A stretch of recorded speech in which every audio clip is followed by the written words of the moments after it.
All right, I think we're live. How's it going? Let me see. Let me get this. Okay, yeah, I think we're live. Awesome. So back to another trying out weekly live accent coaching for Brazilians who are already speaking English well, but want an American accent or closer to it, at least to get a little bit more clear, a little less friction, but, optionally, ideally, even trying to sound more and more like an American. So I'll plan to just kind of talk here generally about accent at the beginning, share a little bit of thoughts of what you can do as a Brazilian who wants an American accent. And then as more people join, we'll, optionally, if you want to join in the live, there's a way for you to join me on Zoom.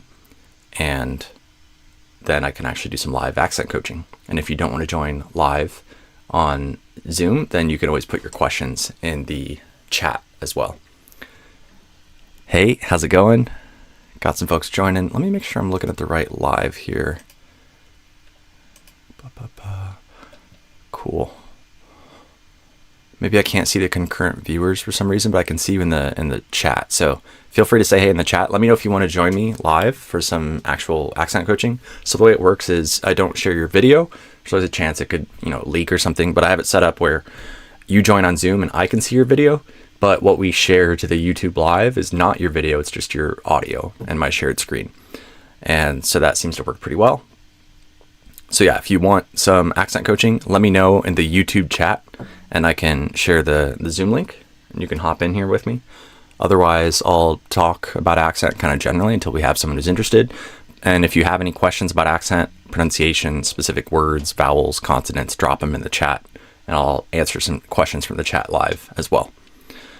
So let me know in the chat, and we'll go from there. Otherwise, I'll talk a bit about vowels today. I've been going through some old books that I have sitting around, and got some other ones down there, and some scientific studies and things, trying to get a bit more of a rigorous, deeper, more kind of scientific understanding of how do we approach vowels and some kind of fancier stuff with that. But I can share some thoughts just from kind of a simple perspective, things that I do with my clients. So I'll open up my accent app here and we can look at some stuff together. Let me pull that up here. Which, by the way, you can see a free version of that. I'll share the free version. If you go to my website, simpleamericanaccent.com/training, or you can do a shortened version of that. I'll share this in the YouTube chat. The number 2, and then saa.com/training, or even just /t for short. Let me share that in the chat. So that should open. Let me click that and see if it works. Yep. So that'll take you to some free resources I have for you to start working on your accent without needing to be a client. It's not going to solve everything, but hopefully it'll have a couple interesting things to point you in the right direction. So in there, it'll start with accent exercises you can do to train your accent. And there's also a target sounds tab. Let me share my screen actually. So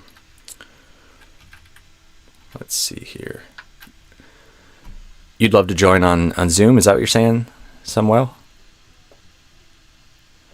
Or you're talking about the app. If you want to join on Zoom, just confirm and I can invite you to join here in a minute and we can do some accent coaching. But yeah, so here in the app, when you first open it, you'll see some accent exercises. You can see kind of the list here in the chapters and you can click on them to jump around in the video. And you can see me actually kind of modeling and demonstrating. Yes to the Zoom. Awesome. So I'll share the Zoom link in just a sec and we can invite you up for that. But kind of the quick demo around the free version of the app, I guess. There's the target sounds page where you can click on different vowel targets and see some example words, contrasts, jump to some pre-made phrases. I didn't make the pre-made phrases. They're from a great free ebook, but I link you to the exact spot in the ebook that someone else made. And it's awesome. I use it with clients sometimes. And some reels that I've made that are relevant to that vowel or consonant. So yeah, consonants over here on the right. So you can click around with that. There's a little explanation of the concept of lexical sets, which is a useful concept instead of talking about just like the short I sound or, long E sound. You can use these code words that a lot of accent coaches and linguists use. But outside of that, I think a lot of people still haven't heard of that. There's a little vowel synthesizer. And there's some external resources, things I did not make, third-party resources, but that I use with clients or use my own and think are valuable. And then a couple other links, including here, more Simple American Accent resources, a couple simple little PDFs, some podcasts, link to this live that you're on now, and a way to search some of my main reels. So if you want to see if I've explained how to do a TH sound, you can put in TH and see what pops up. So like, I don't know, the word 3, I've done at least 3 reels on that kind of stuff. And yeah, the vowel synth is pretty cool, right? It's not perfect. Some people think the synthetic kind of vowel sounds sound kind of weird, but if you can, get used to that, it's an interesting way to imperfectly start comparing things in continuous vowel space, because that's how you want to start to open your mind and start to open your ear up to think of, there's not really just this finite number of vowels across, all languages. Really, we have this shared continuous vowel space, and every language and every accent just divides it up differently. And so that's part of where accents come from, and that's also pronunciation. So like one way to think of it would be pronunciation is how many different vowel like categories you have, the vowel identities, and roughly where they're located in vowel space. But then accent might be like exactly where they're located in vowel space. So you might be roughly, near your KIT vowel target, but if you're just a little outside of like it's not a point, it's more like a fuzzy circle or ellipse or something. But if you're or a fuzzy cloud, if you're a little bit outside of the fuzzy cloud, that might mean you're doing something that a native would usually not do. So it starts to give you a feel of like, it's really this kind of continuum, this multi-dimensional continuous space where you can move between different sounds.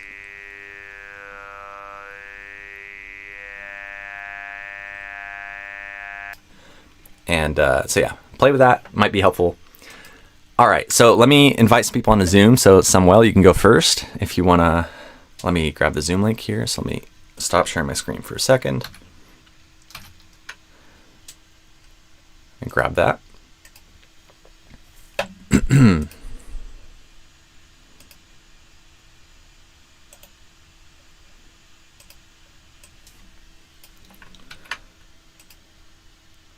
Let's see. So I'll drop this into the Zoom or the YouTube chat. Let me make sure I have the waiting room turned on. I sometimes forget that. That way we can control, yeah, it's on, who is actually admitted to the live. Excuse me, let me get a drink of water. And let me go ahead and start that Zoom call.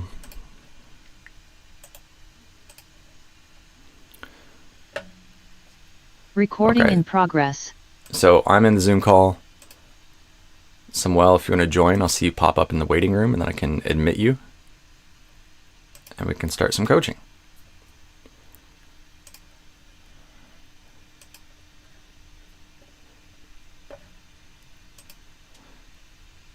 And I'll set up my screen share so I can do it on Zoom and YouTube. I have to do some kind of weird stuff to make it work. All right, I see you in the waiting room. I'll go ahead and admit you. If you want your video on, you can, then I can see you. But I'll try to keep that hidden from the YouTube live. All right. Hey, how's it going? Can you hear me? Yes, Will. How are you? Awesome. I'm good. How are you? Doing well. Thanks for asking. Good. Are you driving? I think you're stationary, right? Just making sure for Yes. safety. Okay. Awesome. Sweet. So how can I help you today? We'll start with, I don't need to share my screen yet, but I can do that if needed. You probably can't see me yet. Are you still in the live or are you just on Zoom? Because sometimes you'll get like a double audio if you're in both. Got it.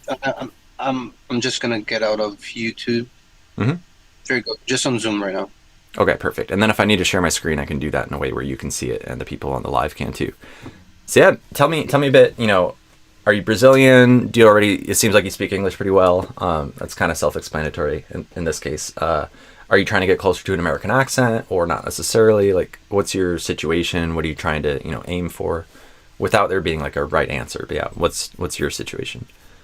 Sure. So I'm Brazilian, and when we go to the US, I think that it's important for us to speak in a way that um, is I don't know. I think we are more respected as part of the society if we kind of speak just like them, you know. And so that's why I think that this is important. Nowadays, there are so many um, divided groups, and when we're talking about businesses, if you don't speak like them, they see that you are a foreigner, and they already understand that they can pay you less. You know, Mm. I feel that this exists a lot. Um, Yeah, and then controversial like the way that topics, they, but you are not alone in believing or experiencing that. yeah, and then but at the same time, it's funny because I do believe that I can speak English properly, but I have no idea how I sound. You know. Yeah, it's hard to know how you sound because that's part of the challenge of accent, right? It's like we're used to our own accent in a way, and it can be hard to hear if we're comparing our current accent versus a kind of a target accent, a reference Yeah. accent. It's hard to know where Yeah. the differences are. Uh huh. Uh huh. When you were learning Portuguese, would you like in the process? Did you have like someone to ask about the way that you were speaking, or that wasn't really the way that you've done it? First of all, I'm still learning, so definitely not a past tense thing. I'm still always learning and getting better and trying to sound more like Brazilian, not because it's required, just that's what I like to do. And there can be benefits to that. But so yeah, I've got lots of Brazilian friends, and friends vary a lot in terms of how much they're able to help and how much they're willing to help as far as, pronunciation and accent feedback. But I would kind of learn which people were more willing to help, which people were more patient, more able to somehow provide help to me. Well, I would try to be smart about how I asked for feedback too. So a lot of it was me leading that rather than them like interrupting me and giving me feedback. I would like notice a gap that I'd never noticed before of like be talking to my friend and realize that meu and mel are different. I remember that was a conversation I had with a friend like 7 years ago or something. And it was like the moment that I discovered that. And then I went back and forth with her, like, can you say it slow? Like say this one, say it slow. Okay. I think I like pulled out my phone and like, can I record you? And, like record her saying it slow, Oh, this one, and then this one, and like really tried to study it. And so those kinds of things can be helpful. There's ways to organize that kind of more efficiently too, where you intentionally, learn what those contrasts are and look at minimal pairs. So words where the only difference is like one sound or maybe two sounds, something like that, and then compare them back and forth. And so I think it was still oftentimes me leading it, or there'd be like a misunderstanding. So they'd be involved, if that makes sense. Like there was a time yeah. where I tried to say Eli, but I said Eli. And in the context, the person understood Elling, like the famous person. And then I had another like aha moment of, oh, okay, so I was doing the wrong vowel sound. It's supposed to be Eli and not Eli.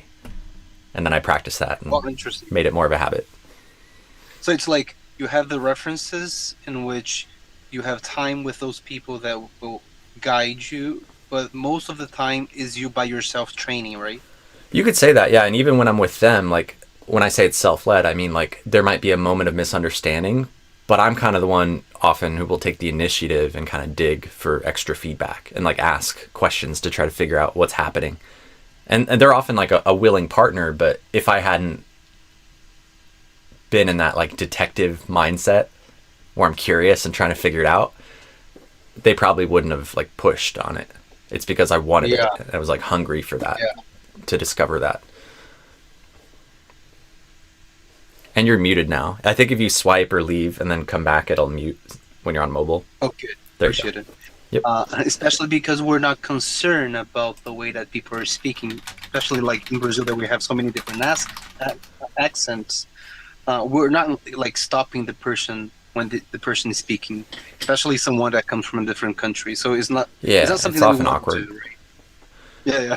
Yep, and that's kind of why my job exists, is to try to give another source of feedback. Because yeah, feedback can get kind of scarce once you're able to be understood and you're conversational, a lot of the kind of automatic feedback starts to disappear, become less frequent, because yeah, it's kind of awkward for people to interrupt, especially if it's at work. But even with like friends and family, it's just like not super efficient. Like most people, it's possible to create a relationship or like a structure where that there is higher amounts of feedback, but most of the time, yeah, it's awkward. It interrupts the flow. You guys are trying to like have a conversation, and then it's like kind of derailing the focus of it. So not everyone is willing to do that, or not as often as you might need.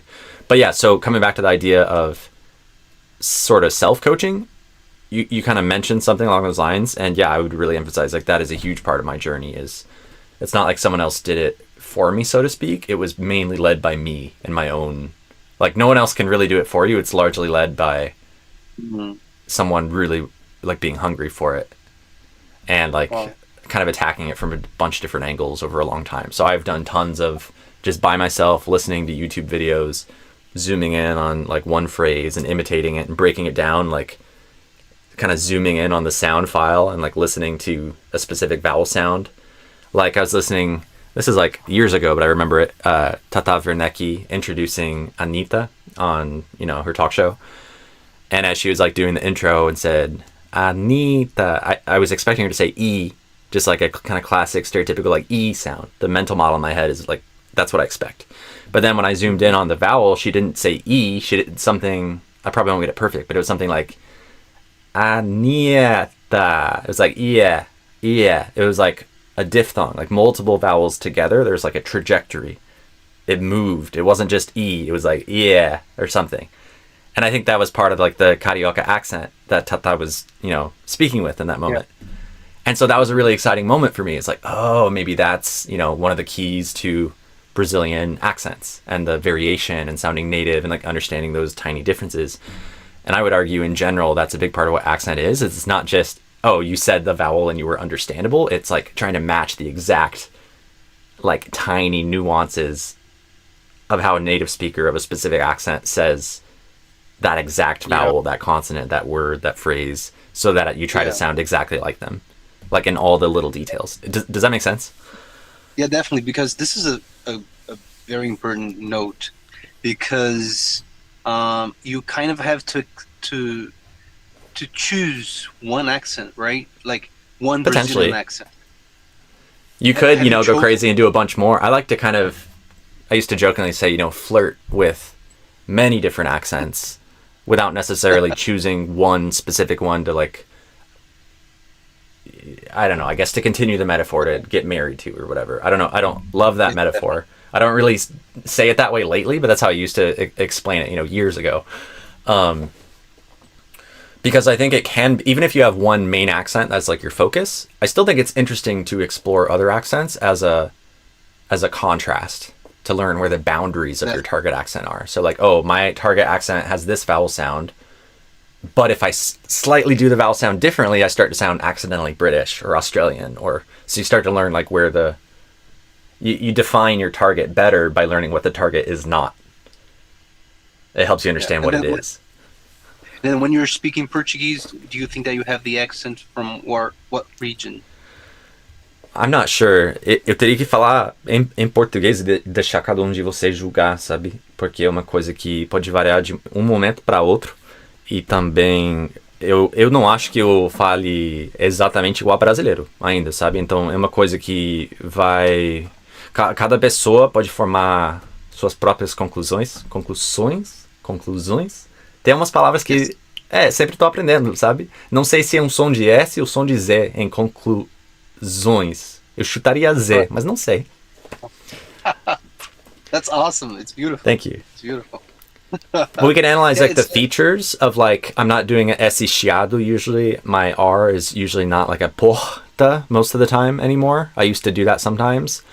And my T is usually not always like a leite. Usually I'm doing the leite type of thing. So like those are some of the key features that people use to detect, you know, which part of the country someone is from, I think, in Brazilian Portuguese. But then there's also the overall like melody and vibe and these other things. But as far as like the main kind of sound inventory of vowels and consonants, I think those are some of the kind of the big ones. And I think maybe I don't know, maybe more towards like Sao Paulo or something. It's not, Rio. I don't think it's a Northeastern thing. But if you ask 100 different Brazilians, they'll get 100 different answers. And some of them will also say, I sound nothing like a Brazilian. Some of them will say, I sound like a Brazilian. So it very much depends on who you ask. And we can see what people are saying in the chat too. Yeah, interesting. Maybe a little bit from Sao Paulo. Yeah, and the R, it probably varies depending on the word I'm in and stuff. Interesting. Yeah, in the chat. I guess you're not in the YouTube chat, so I can read some of it here. Some of the comments were: você tem sotaque de gringo, mas com muita característica do português. Seu português é excelente, me lembra mais o sotaque da cidade de São Paulo, de onde eu sou. Outra pessoa falou meio interior paulista, por causa do R. Tirando seu R, parece capixaba também. So, I would thoughts. say capixaba as well. Because Nice. capixaba, there's like a mix between São Paulo and Minas Gerais, and I would say Minas Gerais because of the flow in which you try to have a singing flow, and they have a lot of that in Minas Gerais. Interesting. Yeah, it's always a little bit subjective. As one of the challenges with accent is how do we define what a target accent really is and what it isn't, and then how do we assess alignment with that? And so like when I'm coaching clients, generally the target that we kind of agree on is like the so-called general American accent or roughly my accent. Yes. Which is always a debatable, questionable, imperfect thing, but that's generally how I'm coaching people. And then I'm just kind of in my own head, like comparing it to how I speak. And then in recordings, I'll like use myself as an accent model. And so if you say a phrase, I could record myself saying the same phrase, and then we go back and forth and check, to kind of fact check. Nice. To make sure I'm not just saying stuff that isn't real. We can actually like check the evidence and the sounds. So if you want, we can do some of that today. I can also just point out some of the main things that I'm hearing that I've helped many people with. Please. Awesome. Yeah, maybe I'll pull up. Go ahead. Just let me tell you something about what we're talking here. Yeah. It was like around 10 years ago. They would have like the majority of novellas. They were in Rio, when it would be in global TV. I've heard a lot of Carioca accent. Yeah, a lot of culture, export, whatever you call that. Cultural exports, kind of, songs and movies and things with that kind of accent. Yeah, definitely. But one thing that happened at that time, I would say like 20 years ago, 15 years ago, the actresses and the actors, they would say, I moved to Rio, and because of the novellas, I need to speak Portuguese like that. So they were coming from different states, and when they would go to Rio to be part of the novellas, they had to have the Rio de Janeiro. They do accent training to learn a Rio accent, is basically what you're saying. At that time. That's also the world of actors. That is kind of funny, but I mean, kind of similar stuff happens in the U.S., right? With probably every country. I'm not like an actor myself. I'm not super deep into that world, but oftentimes there's, the role, the character you're supposed to play is supposedly from a certain place and a certain time and a certain community, and so often there's some amount of accent work happening to try to sound like, how that character would be, how they would sound. But like definitely. But this was not related to character or act, but actually it was like this is the right way of speaking Portuguese at that time. The understanding was like that. I think I see what you're saying. And today it has changed. Why it has changed? Because it seems that there is a new way of speaking Portuguese that is kind of like mingle between all the ways of speaking. So for example, when you go to the northern part of Brazil, even though you have like the heavy accent from northeastern, many of them are not speaking like they were before. So like in Rio, the accent is not strong as it was before. So they are kind of like the kids are mixing because they're watching so much TV. But TV today nowadays is not from Rio anymore. It's more like from YouTube. People are not. Yeah, you've kids from Portugal sounding Brazilian. There you go. Did you hear about that? Yeah. It's Definitely. fascinating. Yeah. I'm not So, up to date just on like how much it is or isn't happening, but yeah, I've heard of some of that. It's super interesting. yeah, but the point is just like that. The accent is kind of like getting all the same by a mixture of all of them, basically. Of course, you're still gonna have like the accents, but they're changing drastically. It's not the same as it was before.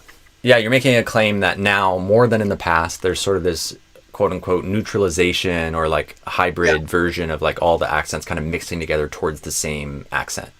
Something like yeah, that. Gotcha. yeah. And I don't know like what, research says about that, but I think that's a really interesting thing to explore. And it's probably happening to some meaningful extent. I'm also skeptical. I'm always like, let's fact check it. Let's I'm Definitely. kind of to an annoying extent for some people, like always trying to be like rigorous about that stuff. But I think that's plausible. Like it makes sense. With the internet, people are more connected. Like I could definitely see the logic, and it sounds like you've had experiences with that as well. Yeah, I mean, you're an expert, and I think that would be like awesome for you to research about this I think so because it's too. something very interesting to see happening. I will try to research it. I'm reading a lot more scientific articles lately, so I'll add that to the list of things to dive into and see where things are at.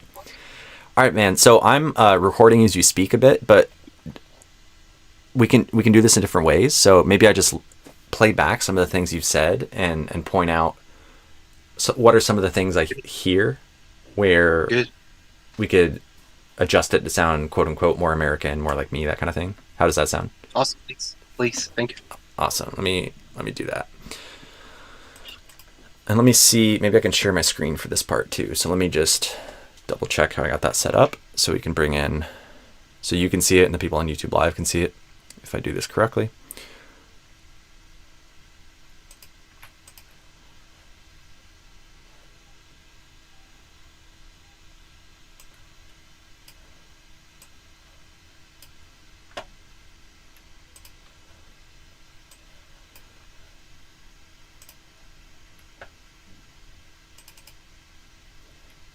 Okay, so can you see, it might take a second to load. Can you see me now in Zoom? Yes, yes. Perfect. And now, when I go back to OBS, I will switch and people in the live should be able to see Audacity here in just a second. All right, so I believe on Zoom and on the live, everyone should be seeing the same thing now. So you on Zoom, Samuel, do you see me in the corner and this software behind me with some audio? Yes, correct. I'm Awesome. seeing it. And we can record more stuff if, I didn't get what we need in here, but I just hit record while you're talking, and so we'll see what we got. Like the kids are mixing because you're so watching. Like the kids are mixing. Like the kids are mixing. Like the kids are mix. Like the kids are mixing. Like the kids are make. Like the kids are mixing. So there might be something there, but I'm going to skip it for now and see what are the bigger, lower hanging fruit jumping out. Because you're so watching so much TV, but TV today nowadays is not from Rio anymore. Is more like from YouTube. People are not. Yeah, you have kids from Portugal. Hear about yeah, that? yeah. It's Definitely. fascinating. Yeah. I'm not up to date. Let's see. Yeah, but the point is just like that. The accent is kind of the accent. So here's one of the kind of classic things. In the word the or the, since it's before accent, you change the voiced th to a d, more or less, or a stopped sound. The Arguably. that the accent that the accent. So to me, it sounds kind of like D accent instead of the versus the. Do you hear that difference?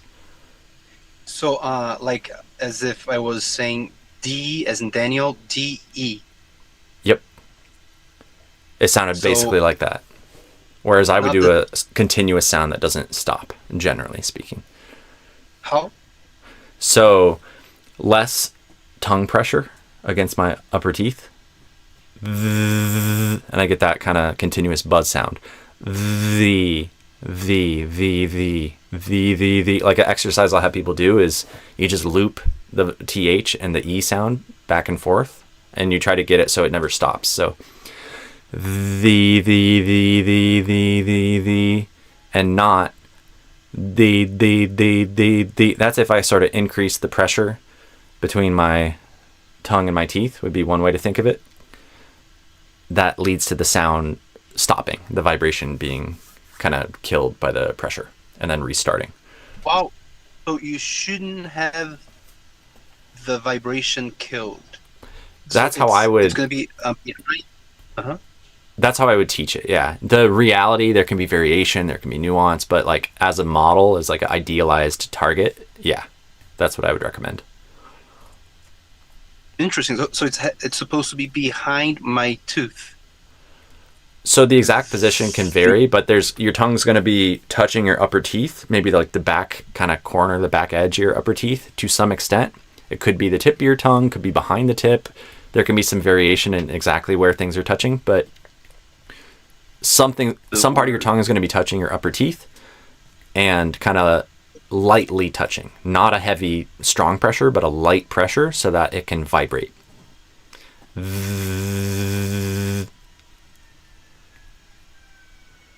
So like you should be able to sustain the sound. It may kind of tickle and feel weird at first, but like one quick test is, can you do that sound for like 2 seconds without stopping? So like, take a breath.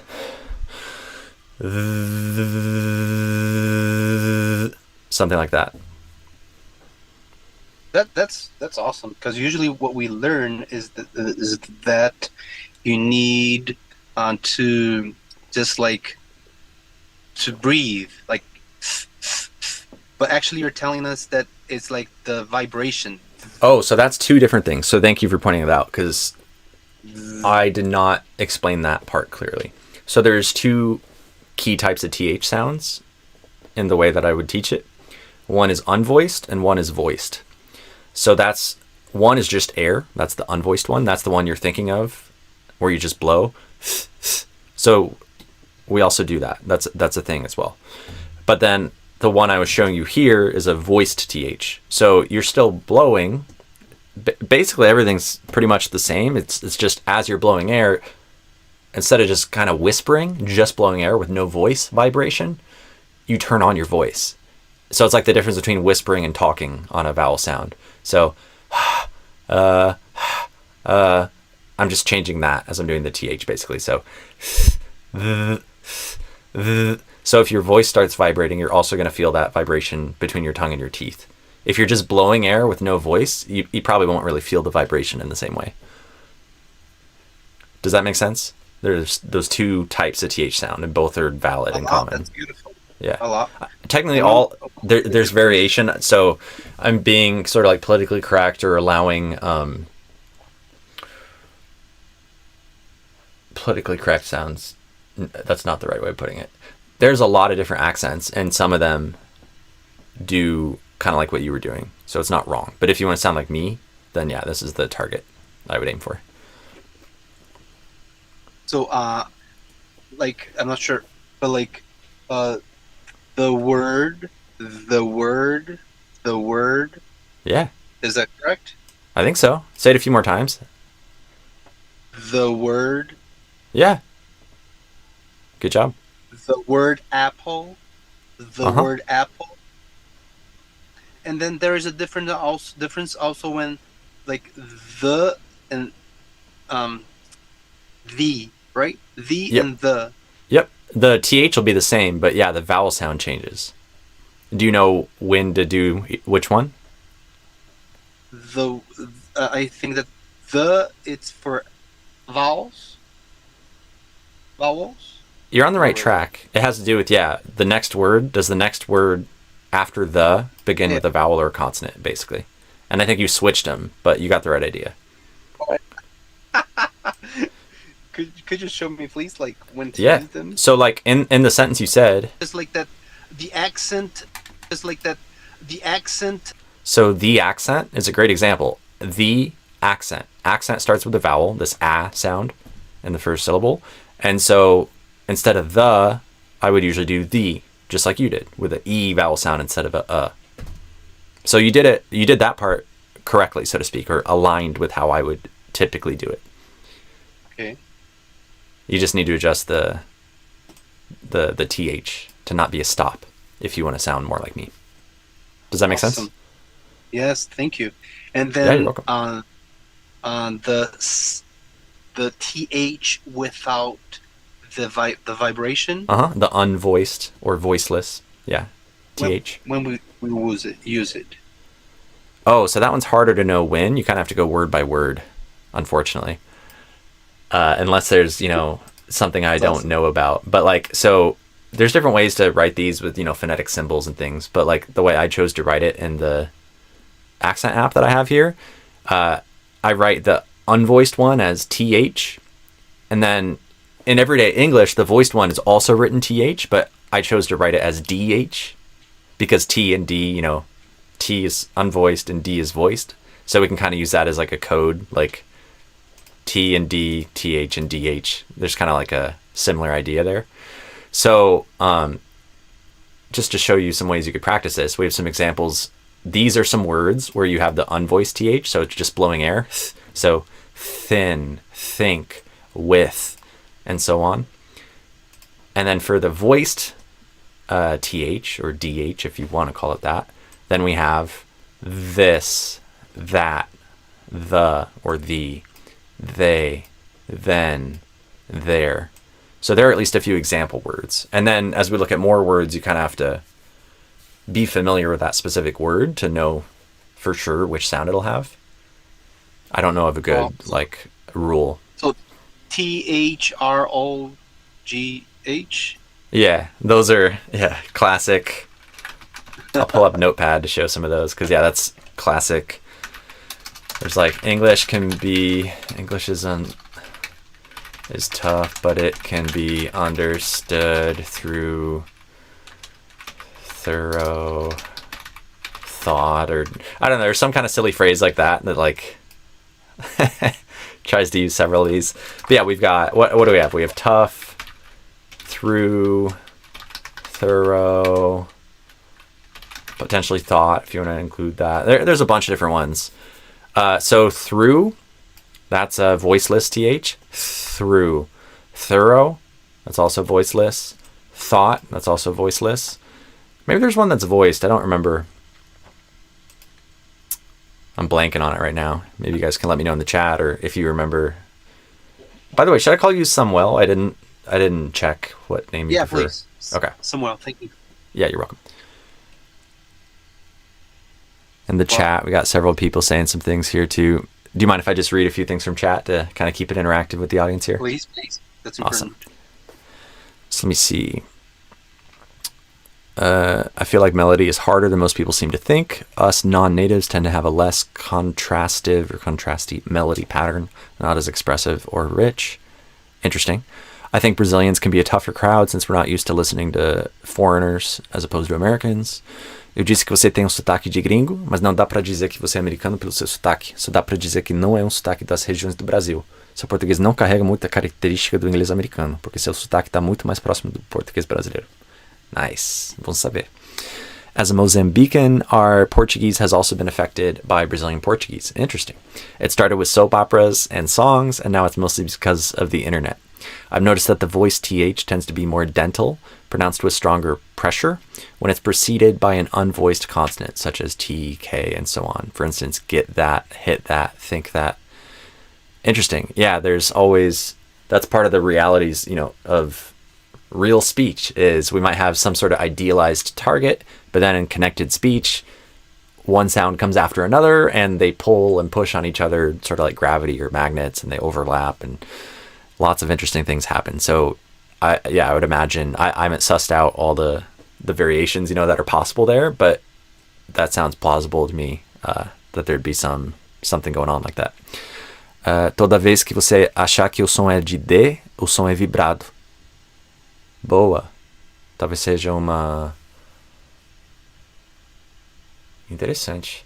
So yeah, maybe there are going to be some words with TH where you would do sort of a D sound as your default. that's probably your clue that it is a voiced th, and it should be, there should be a buzz. So if you say like, they,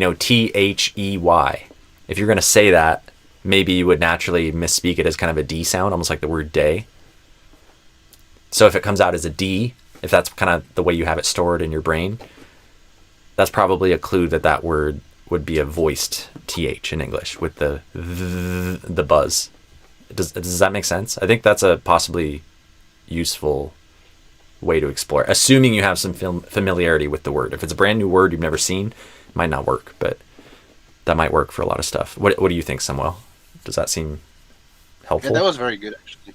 That was very good. Yeah, I like that idea. Going to the word day and the D sound. Do you guys usually have like a sound before the word, like day, Before the normally? th? No, I'm just changing the subject. Like going to the word, the letter D as in Daniel. Do you guys usually create the sound of D before saying the word? For example, Daniel, day, or I'm saying incorrectly. I'm just Did you trying to hear be that clear. I'm not.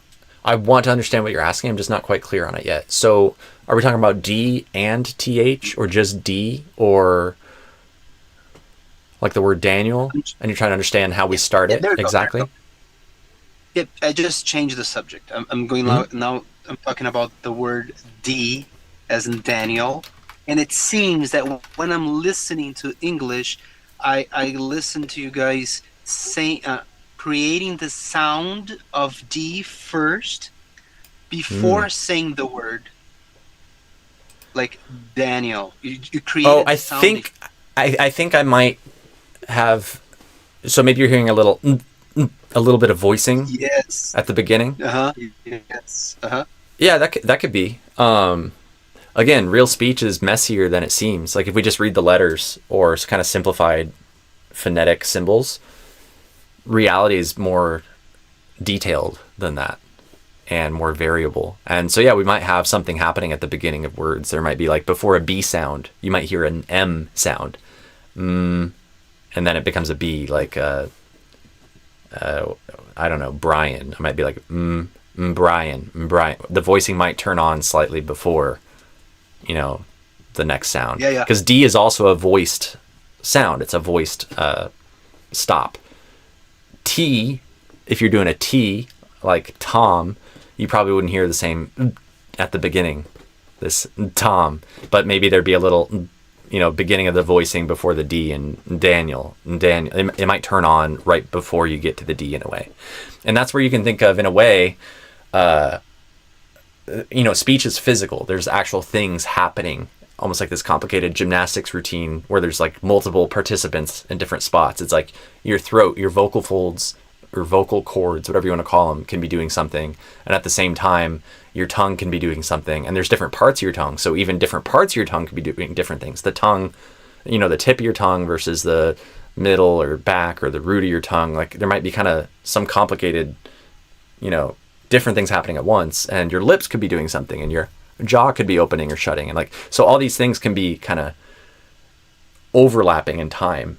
So just because the letters appear to be one after the other and there's like a clean, it's a D and then an A and then an N, that doesn't mean that when we speak that it's actually cleanly separated like that, because it's not. It's more overlapping. So yeah, you might hear the voicing turn on.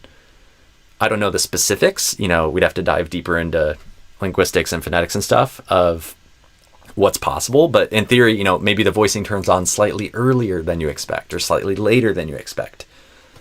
And so that's kind of what you're noticing there, is maybe the voicing is turning on before the tongue is doing the stop gesture for the D. Because for the D, your tongue's going to go up, the tip of the tongue is going to go up and touch the roof of the mouth. And before that has happened, maybe you're hearing the voice turn on. Does that make sense? Yeah. Interesting. Yes. One thing that we also have that one thing that good, really good job. Thanks. One thing that we also have difficulty, I believe, is the L, because Mm-hmm. usually Danielle is with the Yeah. sound of U at the end instead Yep. of. How can we work with this with the L? Yeah, so I can do, some quick live teaching on it, but I also want to make you and everyone here more and more independent over time. So I'm going to point out, you have the random kind of Instagram reels that I post, but also if you come here to the free version of the app I have, you can click on L, and then you can see a handful of Instagram reels that I've made about that. So if anyone after this live, wants to, instead of watching, 4,000 reels and seeing which ones happen to be about L, you could just jump to a couple of them that I've kind of pulled out as interesting examples where I demonstrate or explain in some way. Interesting. I follow you. I follow you for a long time, and I did not know that you had the option of your website open. That's awesome. Oh, Yep. congrats! Thank you for letting us know. I mean, Yeah, thank you. Happy to help. I think if you go to the link in my bio, it'll take you to this page, the coaching kind of sales page, which if anyone does want to become a private client, there's that option. Obviously, it's not a good fit for everyone, but that's not the reason I'm showing this right now. It's if for anyone who is not ready for that, totally fine. There's these other links down here. One of them is free accent help. And if you click on that, it'll take you to the free version of the app that I'm showing live in this call. So then you can, there's a couple resources here on the page it opens, but you can also click, this sidebar on the left to see the things I'm showing as we talk about things. wow. Well, thank you so much for your time. I don't want to hold you because a lot of people want to talk with you. Oh, it's all good. Yeah, I'll see with someone else here in the waiting room that I'll double check. Gabe, if you're still there, let me know in the YouTube chat because you can be next up if you want. And if anyone else wants to join after Gabe, let me know in the YouTube chat as well. Because yeah, I'd love to help some more people out. And yeah, I can let you go as well, Samuel, if you got to go. But hopefully, yeah, has this been helpful? Very much. Thank you. This is a privilege. You have a precious time. Your precious time is important for us. Yeah, I just hope to be useful. That's the key thing here, and doing it live like this. Gabe says, "Yeah, awesome." So I can admit you here in just a second, Gabe. If you're ready, I can add you in Zoom here in just a sec. Yeah, doing it here live is nice because hopefully it's helpful for the person I'm directly helping, like you right now, Samuel. But as a bonus, I think this can hopefully help other people who are either here live or watching the replay, and hopefully we can kind of grow this over time too. And I'll probably get some more clients out of it, but hopefully this can help more people who may never become a client too. So I'm happy to be able to help. Brazil? What was that? And when you're coming to Brazil? I might be going this Christmas to meet my wife's family. I've never been to Brazil yet, which is crazy. So yeah, I'm looking forward to hopefully doing that this year still. I've been saying that for multiple years, but maybe this is the year we actually, we need to buy the flights and, just actually do it. But hopefully we'll make that happen this year. Well, good for you and good for us as well. I mean, it would be important for you to go to different places, but also if you have time to go to companies and have you lecturing to them, schools. Oh yeah, that'd be cool. And get together with people that enjoy what you're giving to them, to us, and I'm sure that you can a lot to give to us when you come here. Yeah, hopefully I can keep doing this better and better and better, and organize the information better, and yeah, maybe I'll do some talks and things like that. But yeah, I'm looking forward to seeing what we can do as I keep diving deeper into it. Anything else before you go? Before we move on, any closing questions or thoughts? Anything else on your mind, or good to go? Up to you. No, not really. I mean, I'll be speaking the entire night just because I have so much to learn. But there are so many people that want to speak with you as well. Amazing. And if you want, I mean, like if you're still here and other people aren't needing much help or whatever, maybe you hop back on or in a future live or whatever. Here to help if I can. But feel free to keep hanging out, and I'm rooting for you. Thank you very much. You take care, Will. Yeah, you too. See you, Samuel. See ya. All right, Gabe, I'm going to admit you so you can join here as well.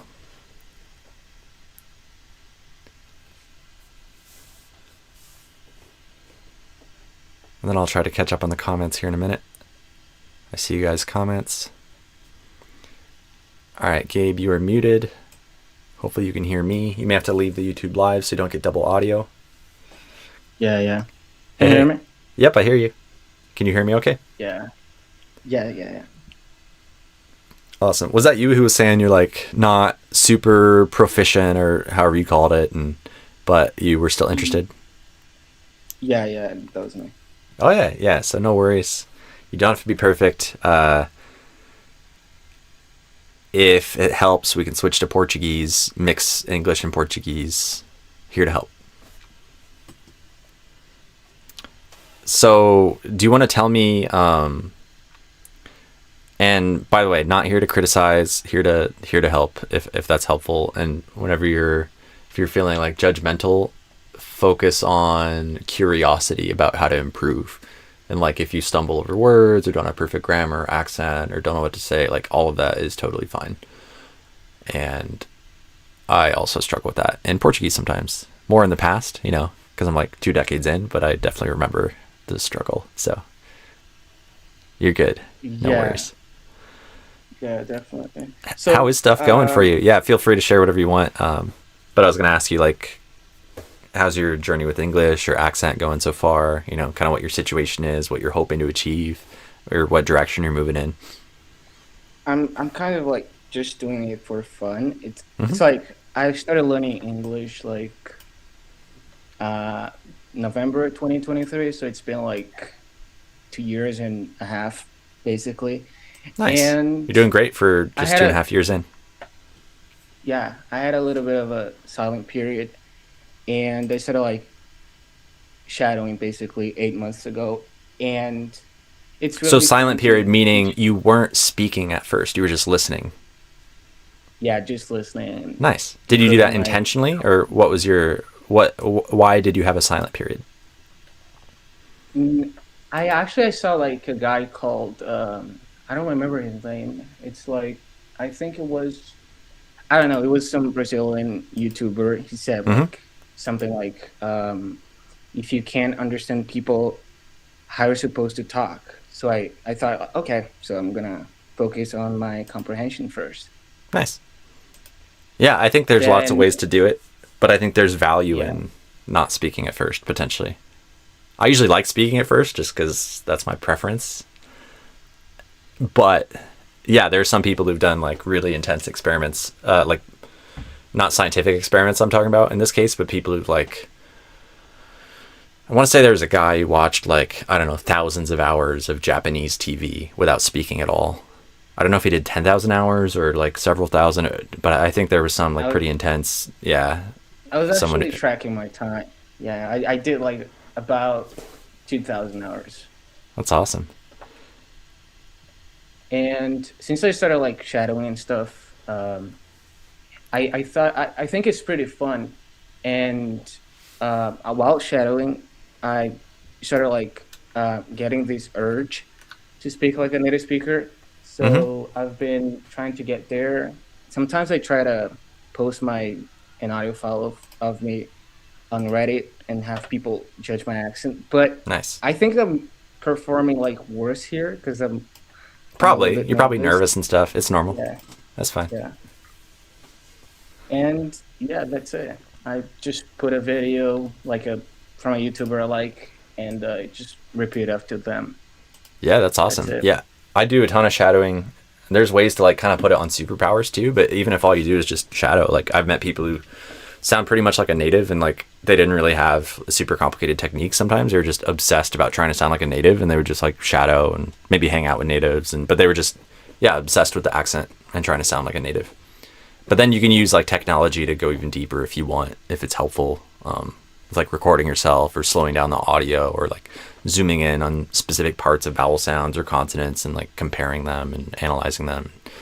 There's lots of stuff you can do. And I don't know like what is most important. You know, that's part of why I'm trying to read like scientific articles to sort through this. And but there's lots of tools in the toolbox you can use, and it probably all adds up to some extent. And it seems like you're actually doing really well. So good job on that. And I can, like I did with the last guy, if you want, I can record you a bit and try to give you some feedback and stuff. Yeah, definitely. Awesome. And we got, I don't know if you're able to still see the YouTube chat, but someone asked like how old you are, if you don't mind sharing. Someone said, up to you, but they said, how old are you if you don't mind me asking? You sound young. There's some other comments. Maybe I'll read through here in a minute. Someone mentioned Matt versus Japan, who is, awesome. Up to you if you want to share your age. Yeah, I'm 22 years old. Nice. And yeah, you're doing great with your English journey, I would say, whether you feel that way or not. You know, just congrats and keep going. That's awesome. Yeah. I've had some people like when I post on Reddit say that to me. Awesome. Thanks. Yeah, you're welcome. Cool. So yeah, maybe I'll record you. I could have recorded what you were saying. I just didn't hit record. So maybe I'll just have you talk about a random topic. Maybe if you want to share, like, I don't know, something about hobby or something else about Reddit, or it doesn't really matter what you say. I just need you to talk for like 20 or 30 seconds so I can get some more material. Doesn't matter that much. Yeah. Let me think. Yeah, maybe just something about some sort of interests you have, or other ways of like how you're training. Maybe let's do this. Just share like your approach to shadowing or accent training so far. It doesn't have to be anything fancy. Just like what do you actually do, or what are you curious about? What has been your approach so far? And just talk a bit about that, and I'll record you as you talk. Okay, so my approach like every day is that I start like by 10 minutes of like minimal pairs. I have a playlist of going through some vowels and stuff, and I repeat. I listen to the audio. I repeat after it, and I just do that for like 10 minutes, like going through like three different pairs every day, and then I go to shadow. Like I just put like a video on YouTube, and I just try to mimic the person as best as I can, but I don't really go like too deep into it. I try to do like more nerdy stuff, but it's like too much for me. So I just prefer like doing something more fun. Totally. I'm pretty nerdy about it sometimes, but for me too, like 99% of the time, I'm not doing the like intense like Audacity accent analysis, blah blah blah with myself. Most of it I'm just speaking Portuguese, listening to Portuguese, shadowing, listen to a podcast while I'm, you know, in the shower and like copying how someone sounds, noticing a cool phrase and like making up random situations, like, you know, using my imagination and like using that phrase as if I was in a bunch of different situations, and just kind of playing with the language like pretty casually. Well, I could be intense about it, but it's like, it doesn't have to be this whole big using a bunch of technology in crazy deep ways.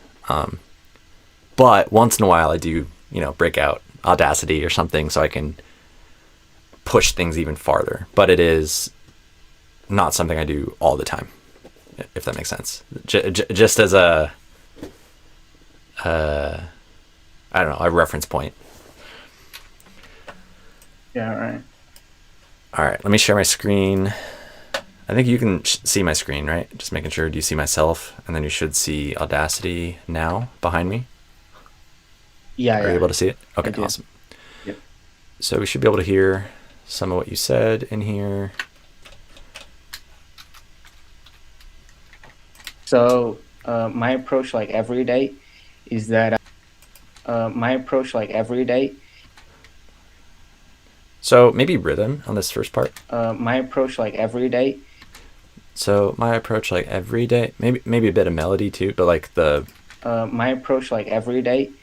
something about it. I'd have to think about it to give the really specific feedback, but just like the rhythm, the duration of each syllable And probably if you did it again now, like maybe you can hear it too from how much English you've listened to, and you could probably like adjust it just by trying now. But it just sounded a little. My approach like every day. My approach like every day. And I would do like my approach like every day. I think it's the every day. Maybe you stretched it out more than I would. Let me see. My approach like every day. My approach like every day. I think that's probably the key thing. My approach like every day, every day instead of every day, every day. Okay. Do you hear a difference or no? Because it's okay if you don't. I'm still sorting through like how to give you really specific, actionable feedback here. But I feel there's something here. Between you and my recording? Yeah. I think I do, yeah. Okay, because it's totally okay if you don't, because it might not be clear yet. But I think there's a meaningful difference there in terms of rhythm and maybe something in melody too. And that's still kind of a weak point of mine is like, I can feel there's something different sometimes, but I might need some more time, and I'm doing this live, right? But to like figure out what exactly is different in a way that I feel confident about. So I'll just kind of leave that as a general, like, I think something is different there. Let's keep going because there's other stuff. Is that So I think you're saying the word is, but your I came out more like E. So is yeah. Is. And it wasn't a full E, right? But it was towards that. Is. So instead of I, I would do I. Do you hear the difference? Or is it hard to hear? Yeah, I hear. Nice. Let's see what you actually said. Yeah, you got it. Is that and already, like I wrote down a few other words where this happened. Like oftentimes if you do it in one place, it'll happen in a bunch of places. So some of the other words you said, like minutes, minimal for minimal pairs, listen. I think all three of those, you had the same thing where the target is I, but it floated towards E. And even if it didn't go all the way towards E, it, again, like floated towards it. So maybe it was just a little bit towards E. Let's hear some of those. I start like by 10 minutes of minutes. Oh, do I hear it? Yeah. Yeah, me versus me, minutes. Yeah. 10 minutes of like minimal pairs. I have a minimal pair.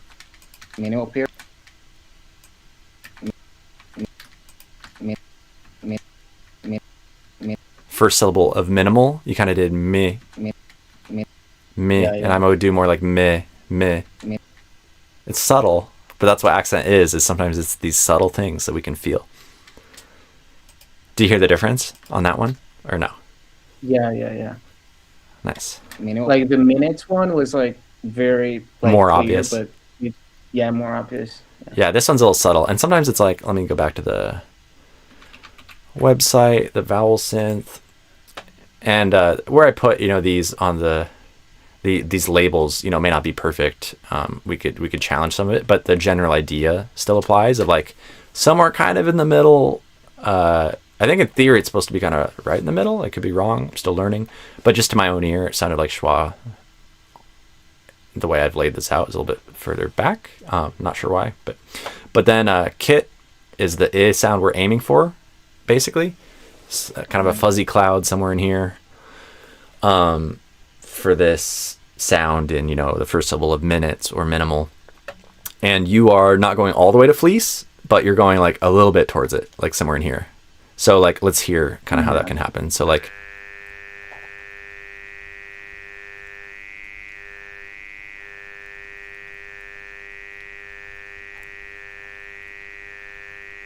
do you hear that variation, that back and forth, that contrast? Yeah, I do. So it's something like that. So it's not always the big, like, that's like the exaggerated version. And sometimes you have the more subtle version of like,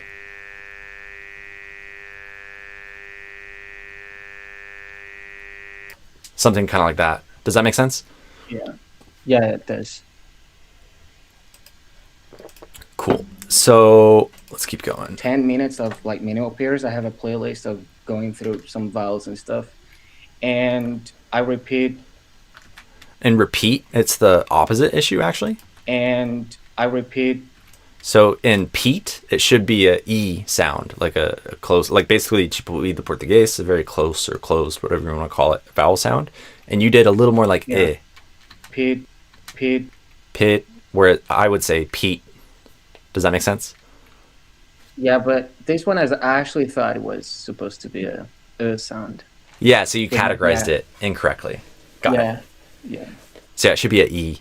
Same thing happens sometimes in the end of certain words. I don't know, Jerry, Vinny, any name, Happy, that has the kind of this E sound at the end. A lot of Brazilians will do kind of a I instead of a E, which is not necessarily wrong. Some accents include that, but and then yeah, words like repeat or even like he, me, we, she, Brazilians will sometimes yeah. miss in this way. I repeat. I listen to. I listen. At least. At least. At least. Do you kind of hear the E there instead of a I? Yeah, yeah, I did. Cool. Yeah. At least. At least. At least. So yeah, minutes, minimal, listen. I listen to the audio. I repeat after it, and I just do that for like 10 minutes, like going through like You're doing great though.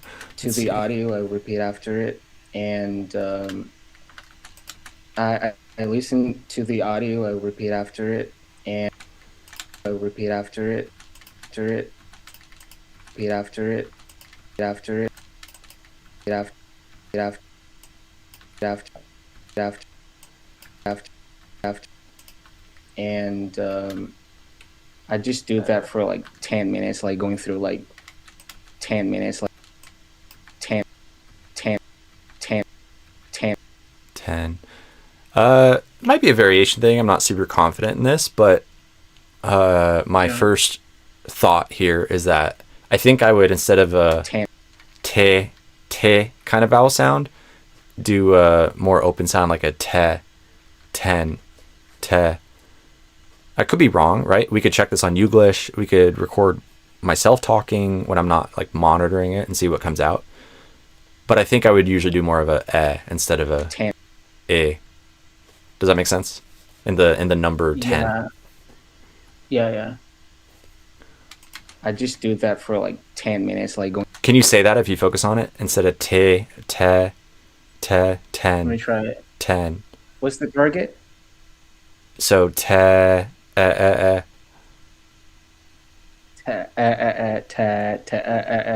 Yep, and then just the tongue tip and na 10 at the end. 10. 10, 10, 10. Really good. And this would be a good time to introduce a minimal pair for you if you're not aware. 10 versus tan. Because tan, bronzeado, is kind of like what you were doing. And then the new version I was just teaching you is like dez, the number 10. So 10 is like, one way to think of it is, this is kind of a, kind of an open E-ish kind of thing. Whereas this, I might even argue, is almost like a more closed E, and then followed by a schwa. So in tan, like bronzeado, I actually think of it as two vowel sounds connected together. So it starts with kind of a e, and then goes to a. So like a. Whereas in tan, it's just a e. So 10 versus tan. Tan. Yeah, so we can practice it more if needed to establish it. But if you're feeling up to it and want to jump straight to expert mode, you can just try to say one of these, and I'll highlight the one that I think you said. Or if I'm not sure, I'll tell you. Okay. Tan. I think you said this one. Yeah. 10. I think you said this one. Good job, by the way. That was great on both. Yeah. I think you got it. You know, it would take more practice to make sure you're not getting lucky, but like you already showed, you got the first two right. You showed the contrast. How do you feel? Do you feel like you're noticing a difference you weren't aware of or anything? Or No, maybe you're already aware of it. Yeah, I was already aware of it. I practiced, like, for example, Awesome. like man, 10, ham as well. Yeah, because you mentioned practicing Yeah. minimal pairs. That's awesome. You're drilling that. We might be able to still kind of separate them more to make the difference even more clear. Like when you said men, man, I think they sounded very similar. Try that again. Men and man. Okay. Man, man. Yeah, that was good. And then, obviously putting it, when you do minimal pairs, do you put them in sentences? Do you improvise with them? Or do you just do them in isolation? Or how do you approach it? In isolation. Yeah. Maybe I try think building a bridge isolation- towards putting them into more realistic situations over time too. Yeah. Because you could take like 10 and tan and just make some improvised phrases with them. Like, I was on the beach for 10 minutes and I got a tan. Or whatever, Yeah, I think I would. Yeah, I would definitely like say it wrong if I try to say like one after the other in one sentence. Because that's the key, is like just minimal pairs in isolation is important to learn the skill, to establish it, but then you want to start increasing the difficulty level and making it more like real life. Because otherwise the issue is you might be able to do it in practice mode when you're just doing like, kind of the easier version when it's isolation and you're fully focused on the pronunciation. But then real life is like, imagine you're talking with like multiple native speakers and you're thinking about, do they like what I'm saying? Is it making sense? You're improvising, you're trying to like handle some technical discussion at the same time. Your brain, your attention is so full of these things that you can't really focus on accent. And then sentence number 27, you need to say the word 10. And it's like, how is it going to come out? It'll be kind of random based on like your autopilot, your habits, and whatever is strongest in that moment. Because your attention is not going to be very available to like consciously control it in that moment, if that makes sense. So you want to practice in a way that will prepare you for the way you need to perform. So that's something I always try to do to recommend people is don't just practice the words in isolation. Start there, but then build a bridge towards the way you actually need to perform in real life, which would mean like not just isolation, but start putting them in phrases or saying them back and forth. 10, tan, 10, tan, tan, 10, 10, tan. Learn to control it. I got a tan at 10. There's 10 people getting a tan and they're going to get a tan at 10. And you just go back and forth. Make sure you can control it. If it slips, you fix it. And then you might start not just kind of simple phrases, but you might start doing like more like improvised paragraphs or situations. Like you imagine you're in a meeting and you're like, yeah, we see these 10 numbers in the report.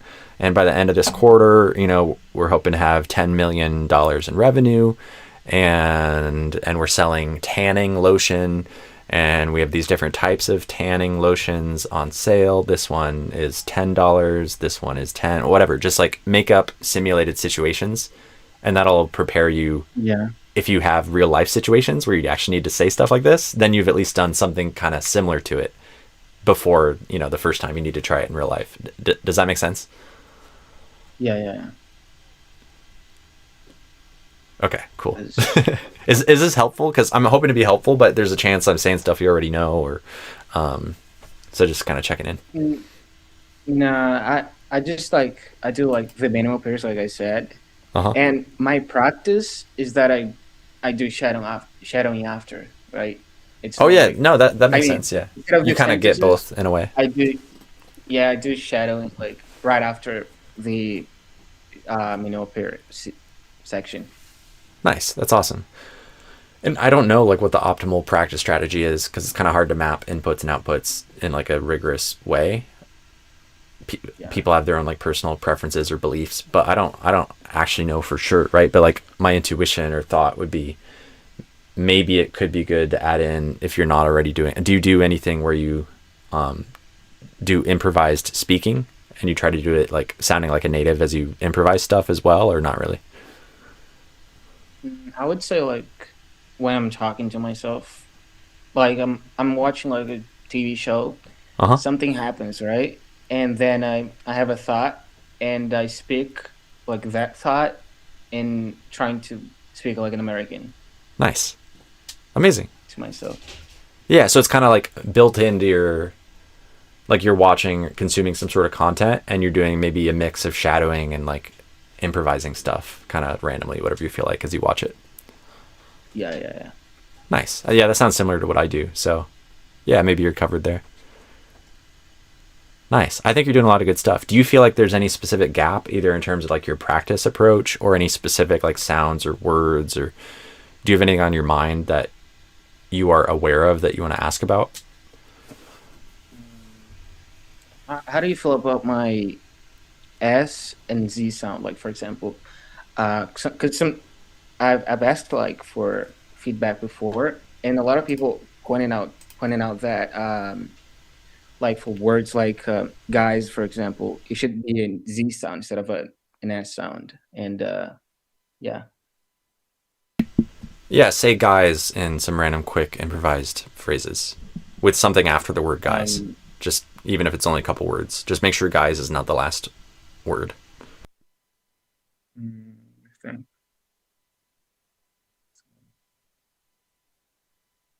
guys. Um, I mean, It's always hard to think when it's live, right? yeah, yeah, definitely.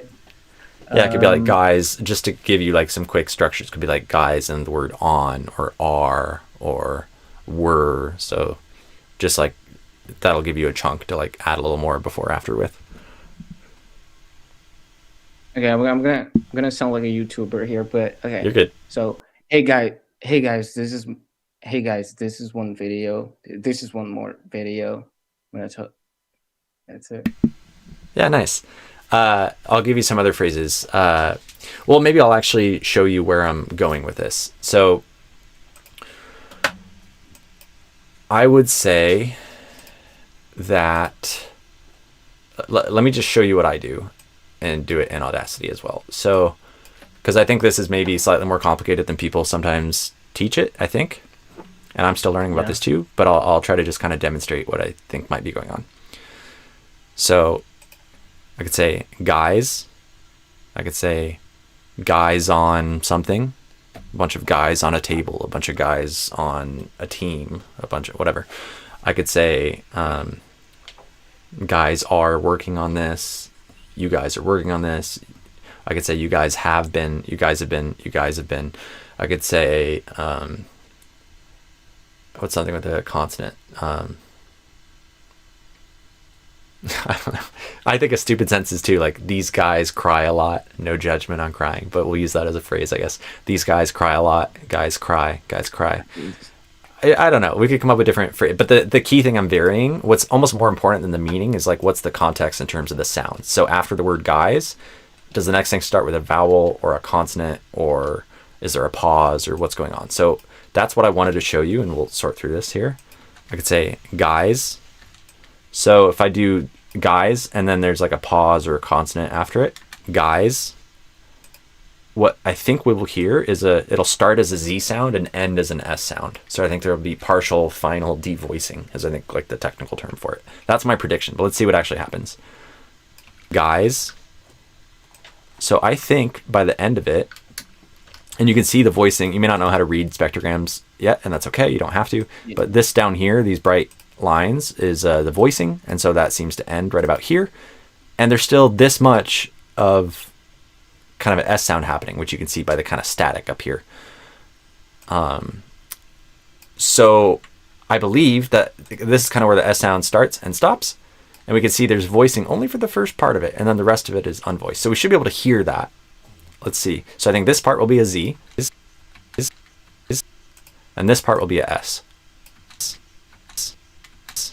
So I think Yeah. it is a Z in a deep sense, but how it's realized, how it comes out on the surface, can be different depending on the context. Does that make sense? Yeah.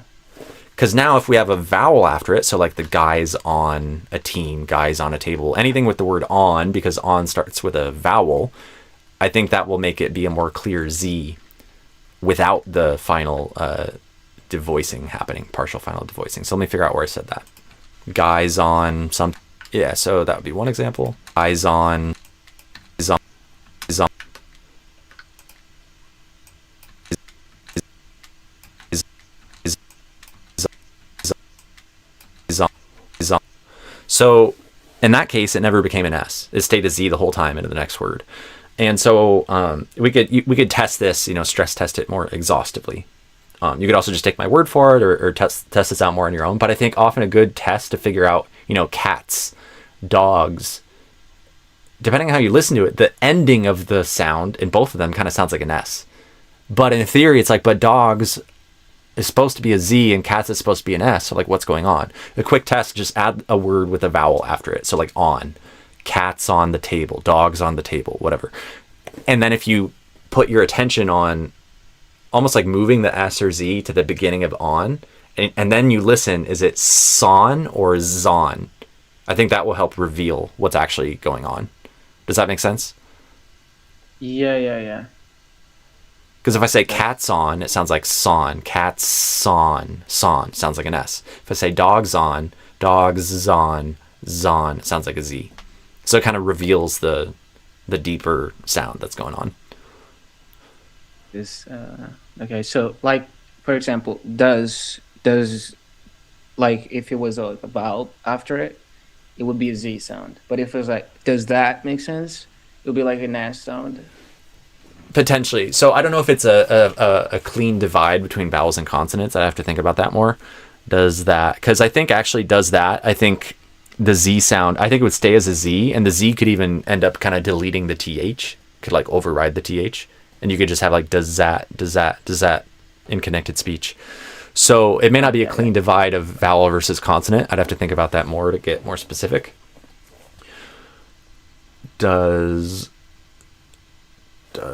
but if we, for instance, if you have an S after it, obviously it's going to have to transition to being unvoiced, to being an S at some point.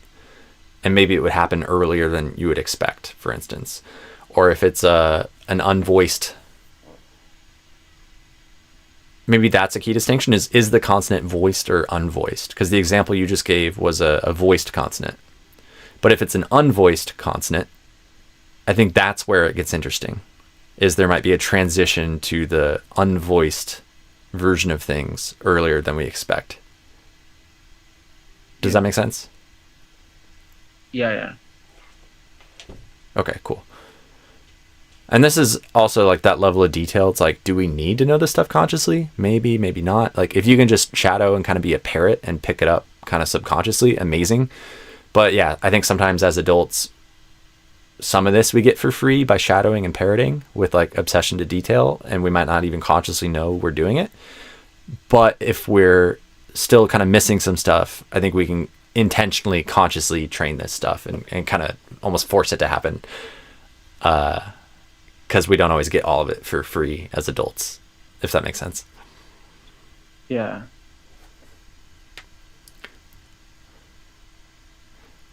So I don't know if I answered your question though, because you're asking about your Z versus S sound, and I kind of went on this big, journey of talking about Z and S in general, like what I've seen when helping Brazilian clients and like the difference between it.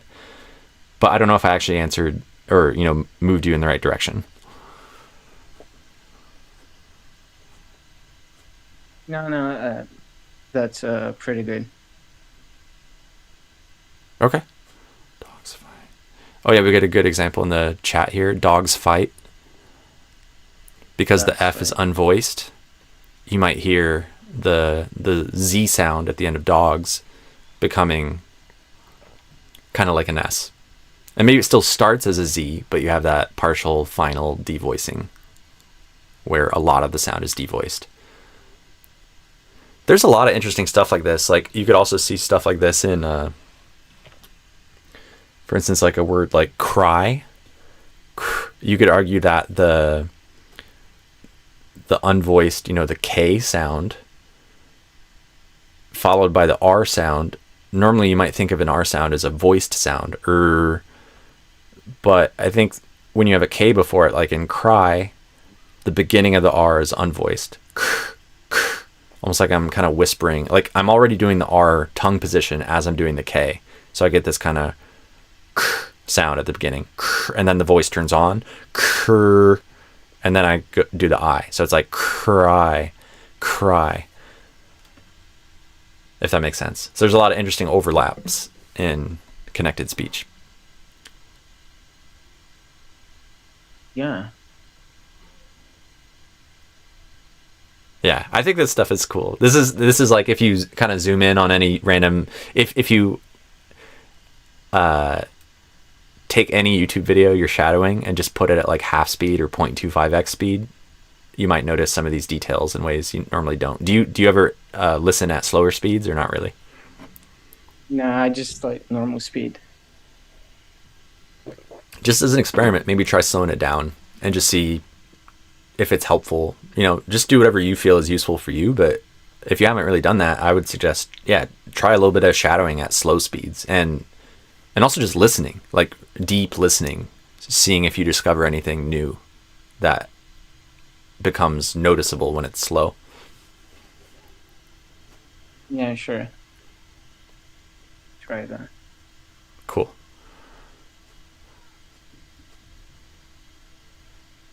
So, S and Z. Anything else to explore on that? I mean, on the S and Z or? Yeah, anything else on your mind? There might be, I don't know if I have it in the free app, but I might be able to see. Let me open a different window. Stuff that some other clients have messed up related to that, if you want. Or yeah, is there anything else on your mind about S and Z or anything else that you want to ask about? Yeah, I do mess it up like sometimes on between like in the word, like for example, that I'm starting to notice now is that I used to pronounce like disagree Oh yeah. with the Z sound. Yep. Dis- Let me see if there's anything else. For sure. I think there's a lot of cases where you have a single S letter between two vowels in English where Brazilians say it as a Z sound, but Americans do it as an S. Or a lot of Americans, not all. Even a word like basically or greasy, there can be variation in how Americans say it, but I usually recommend doing it with the S sound. Because yeah, a lot of Brazilians say basic, and I say basic. Yeah, I would say I used to say basically. Yeah. Let me see. There's some stuff I shouldn't share, but I can pull up privately, and like I shouldn't show my screen for some of this stuff, but I think I can find some client related stuff here and talk about it. So like S versus Z, basis, across, based, process, increasing. Increasing is another one that's common. Increasing versus increasing. Close versus close, or closely. Some Brazilians will say closely instead of closely.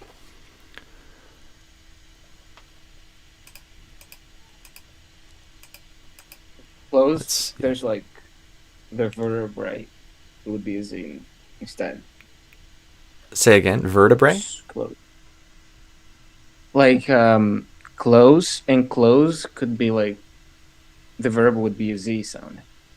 Oh, verb. Yeah, I misheard what you said. I thought you said vertebrae for some reason. My brain just misunderstood terribly for some reason. Yeah, so the verb, like to close a door, would be a Z sound. And then as the door is almost closed, you know, the adjective closed, you could say that the door is close to being closed. Yeah. If that makes sense. So if I say close, not as the verb, that's a S sound. And there's similar patterns in some other words too, like house versus house. So the noun is with an S, house. And then the verb, which is a little less common but exists, to house someone, is with a Z sound. Or you could talk about housing. Yeah. Also with the Z sound, which technically I guess kind of becomes a noun. I don't know. Grammar stuff is weird. I don't know the perfect term sometimes.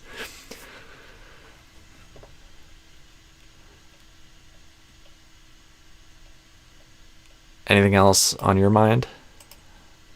I was meaning to ask, like, is there any vowel like that jumps out to you, like when I'm talking, that you say like you should work on? Yeah, the biggest one was the classic, you know, I versus E. Because I know I pointed that one out already, but I pointed it out because it jumped out to me as the main one that I was noticing the most clearly.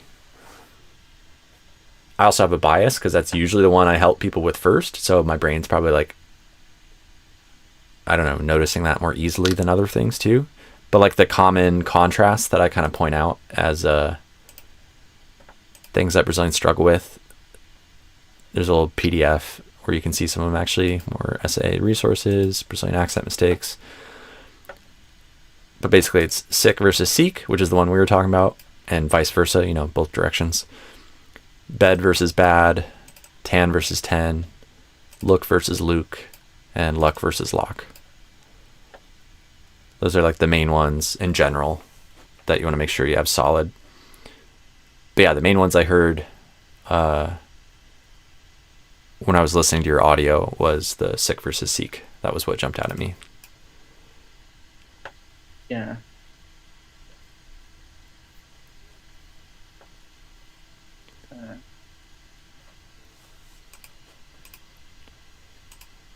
Here, let's try something else. I'll have you.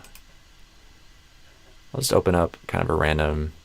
Just read some of these random sentences, and I'll interrupt you if I hear something kind of slipping out. Okay. My birthday is April. It's in April. Good.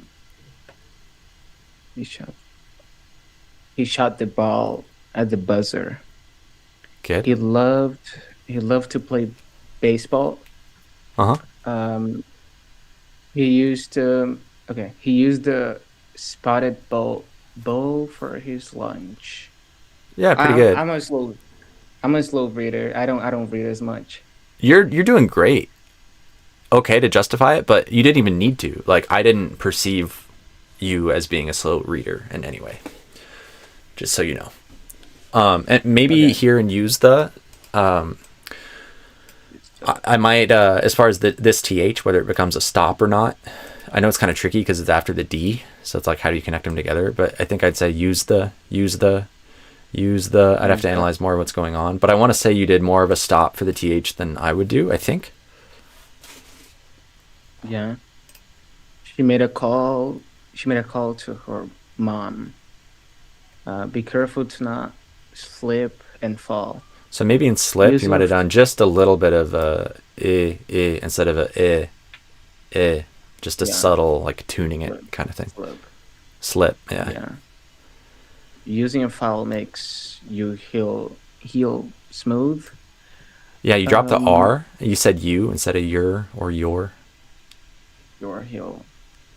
And I think file could be a little more clear too. You did some sort of kind of over reduction of it using a full. I forget exactly what you said, but I would say file, using a file. I'm too Can you say it again real climb quick just the to check hill. it? Just to go back to this one. Okay. Using a file makes your heel more smooth. Yeah, I think that's better. Try just this first part though, using a file. Using a file. Yeah, I think that's the key, is like sometimes you're almost moving it towards like fall. Whereas File. I think I would usually say it in a way that is different from fall. And it would be file. Almost like there's a hidden Y sound, like file, almost like two syllables. If we exaggerate it. Yeah.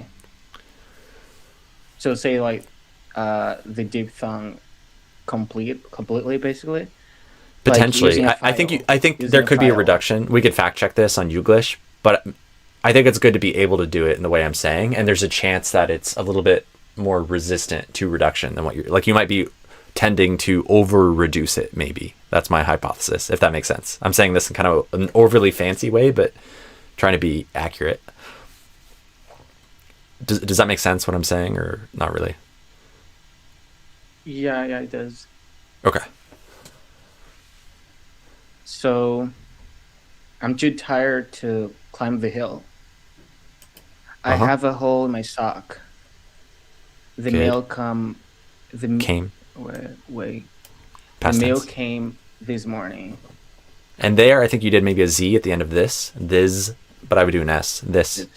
This morning. This.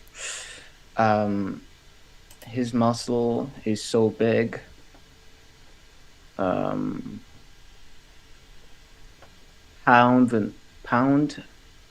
the nail with a hammer. Yeah. Pound the nail. Yeah, and the TH here can be voiced or voiceless. You'll hear variation in that. I think you did voiced. And I think I would tend to do voiceless maybe, but it can vary. Actually, I think I'm not sure what I would do. It might vary for me in my own speech. Yeah, it was fine. Yeah. The owl is sitting in the tree. Yeah, say this word again. Owl. Now say it with these two words together. The owl is. Trying to figure out. I think you're doing it a little different from me. I'm trying to figure out what it is. Something about, because I do kind of like owl, wool. Again, if we think of it as two syllables, owl, owl. Is that a dark L? Yeah. Because. Okay, owl. The owl is sitting in the tree. And I think of it as people can analyze this in different ways, but the way I like to think of it is that the second syllable in a way doesn't have a vowel. You could imagine it as the L is the vowel, so a syllabic consonant. So the way I prefer to think of words like this is owl becomes kind of like, however you want to imagine the diphthong, I'm going to call it mouth as a code word, then the W, and then a dark L. So it's like the first syllable you could think of as ow. Yeah. Maybe just ow by itself, really, but your lips are kind of ending, like moving towards the W already. And then the second syllable is just like a wool. Because I kind of think you were adding in an extra vowel here on the way to the dark L. Whereas I imagine it as I just go directly from the W to the dark L. So ul, wool. We could analyze that as some sort of vowel, but it's not. I think you're doing some sort of other vowel. Like a schwa. Yeah, maybe you were doing like a schwa or something. I'm not sure. Try to say it again. Owl. Owl, will. I feel like you're almost saying like my name, like Will, but I would do wool. Well, owl. That's closer. Owl. Does that feel different from how you were saying it? Owl. Yeah. I say yeah. Owl. Because that sounds to me Owl. much closer to how I Owl. say it now. Yeah. Nice. Owl. Uh-huh. And that's the same idea for towel. You just put a T in the front, but it's the same thing. Vowel as well. Yeah, towel, bowel. You can kind of like run through the alphabet. Oh. That's something I do a lot in my own practice or when I'm building stuff for clients is like, you can kind of just imagine there's like a blank here and you just like cycle through the alphabet or cycle through phonetic symbols or, consonants, whatever you want, and just see like what creates a word. So like put a B, bowel, put a C/K sound, cowl, put a D, dowel. And some of them will be words, some of them won't, but you can just like kind of cycle through and see what you find. Oh yeah. Makes sense. Yeah, foul. That's a word. Dowel is a word too, even if you're not familiar with it. It is a word. But yeah, you just kind of run through all the options and then you can even do combinations. So like P plus R, prowl. That's also a word. Like someone's on the prowl. So yeah, it's a common. This is a common chunk, a common sequence. And now you have kind of retuned how you do it. Or at least you have the seeds of that. So that's awesome. And then you like we talked about earlier, you kind of already know how to practice, but it would be like kind of babysitting that new habit. So it starts to become part of you, not just in one isolated word, but across a bunch of related words and phrases and situations. So it eventually becomes kind of part of you, a new habit. Yeah. Awesome. Cool. Well, I might wrap this up pretty soon. My wife will be home pretty soon. And is there anything else on your mind? Anything else you want to ask about or say or do? I was just gonna ask, like, Go for is because the like bad and bad is like a problem for Brazilians. Would you say I have sure. a problem with that? That one's not always as obvious to me. Like, I didn't hear stuff in what you've said so far, like really kind of screaming at me, jumping out in a really strong way about it. But I also sometimes will miss that. Sometimes it's subtle, and but let me like listen here and see if anything jumps out. I could say, guys. Oops. So that was me. I think this is you here.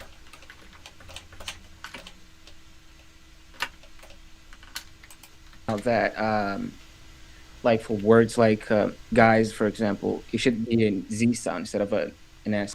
Let's try this one actually. I think this was you. So my approach, like every day, is that approach I'm checking every day, for example. like every day, like every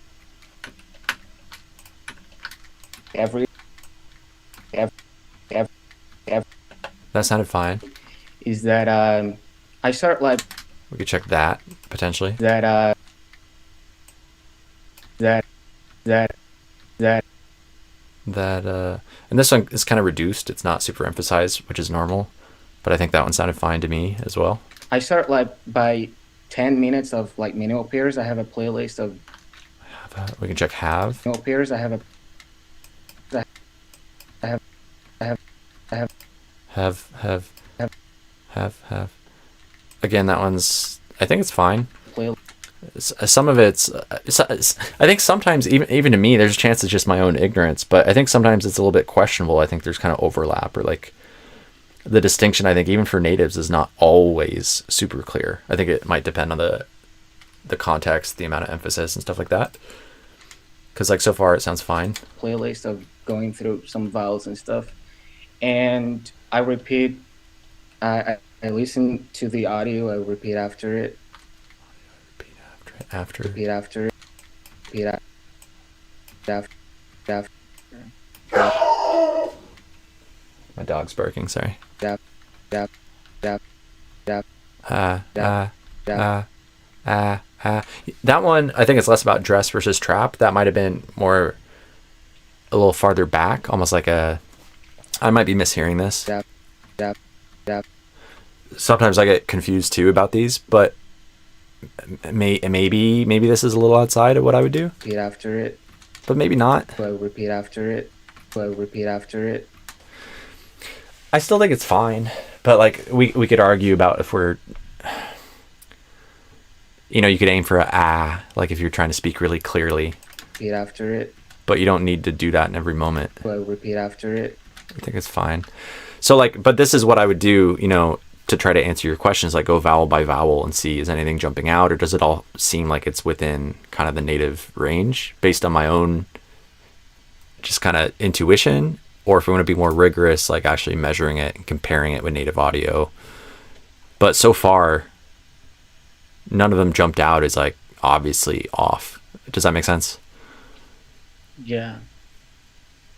Like when you compare like a native audio like with one of yourself, do you use like this like the spectrogram like to see if it's close? So how do you go about it? The spectrogram usually, say for like comparing two vowels, usually it's not the spectrogram that helps me notice the difference directly of like noticing the distance between formants, between lines or whatever. Usually I'm using my ear to hear the difference, but I use the spectrogram to locate in time where I want to select. So I don't have to listen to like 5 seconds over and over. Instead I can like kind of notice, okay, a word or syllable starts here and ends here.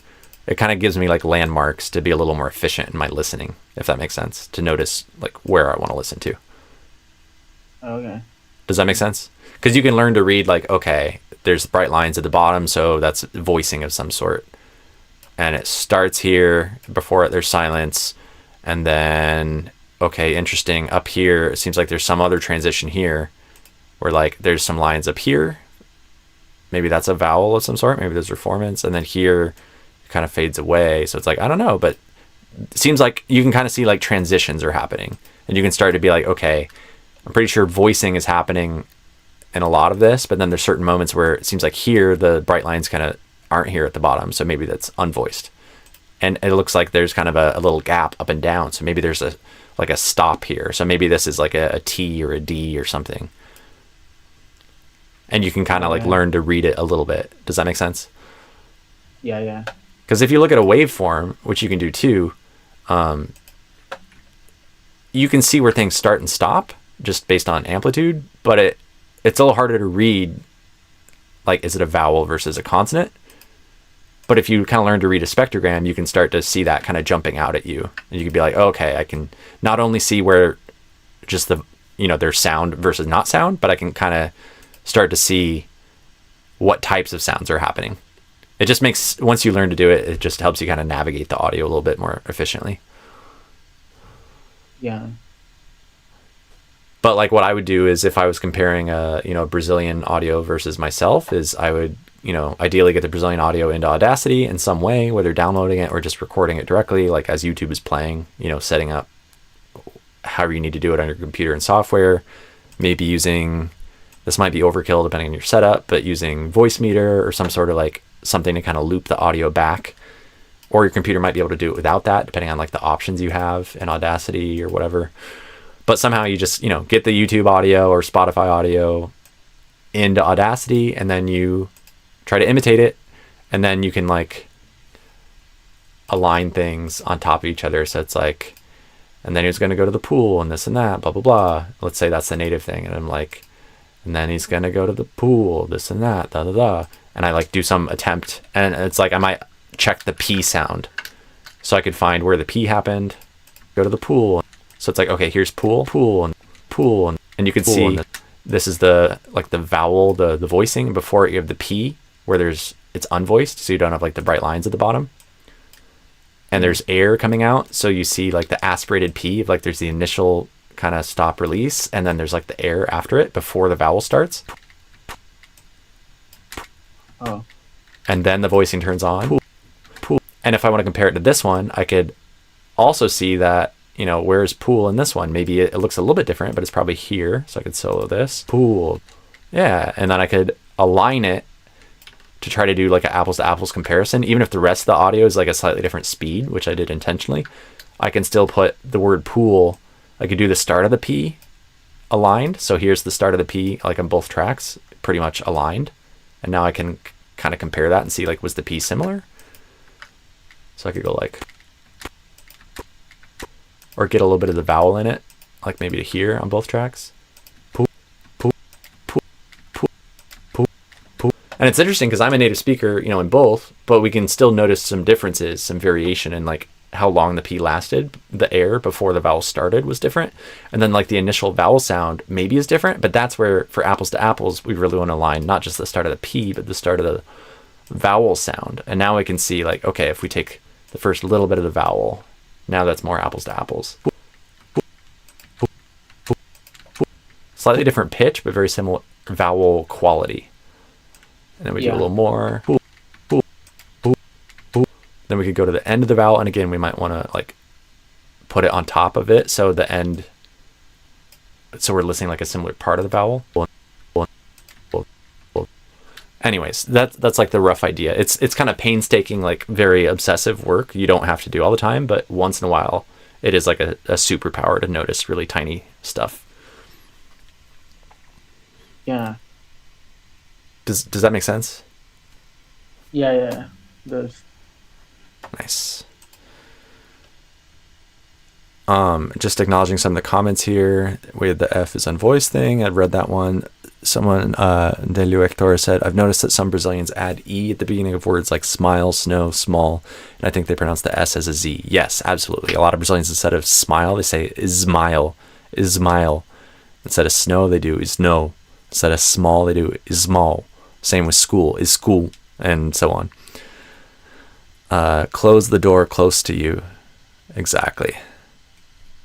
Cool. So we're caught up on comments. Anything else on your mind? Does that make sense for how to imitate a little bit better, like comparing in a detailed way? It changed my view, like to like try new stuff, and Sweet. Yeah, like I said, you don't have to do it a lot, but maybe just do it a little bit.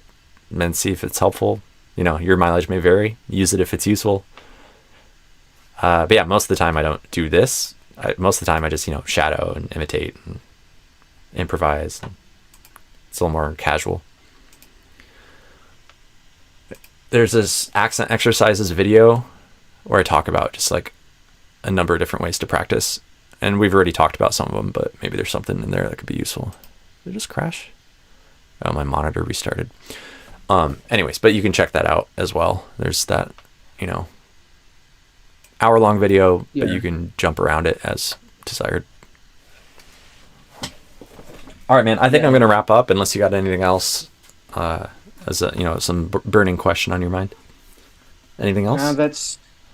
No, that's pretty much it.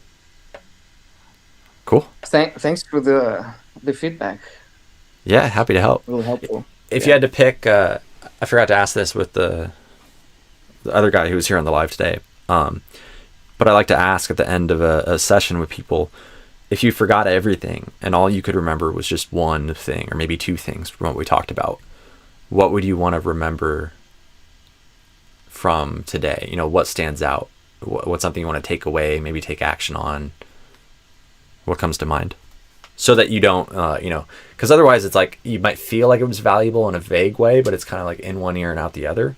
So just asking yourself this question, I think, will help you to get more value out of this, so it actually like affects your life moving forward in some way. So like, yeah, what's one or maybe two things? What jumps out? Jump out like as in. A maior sacada. Like, what is the main thing that you want to remember from today? I would say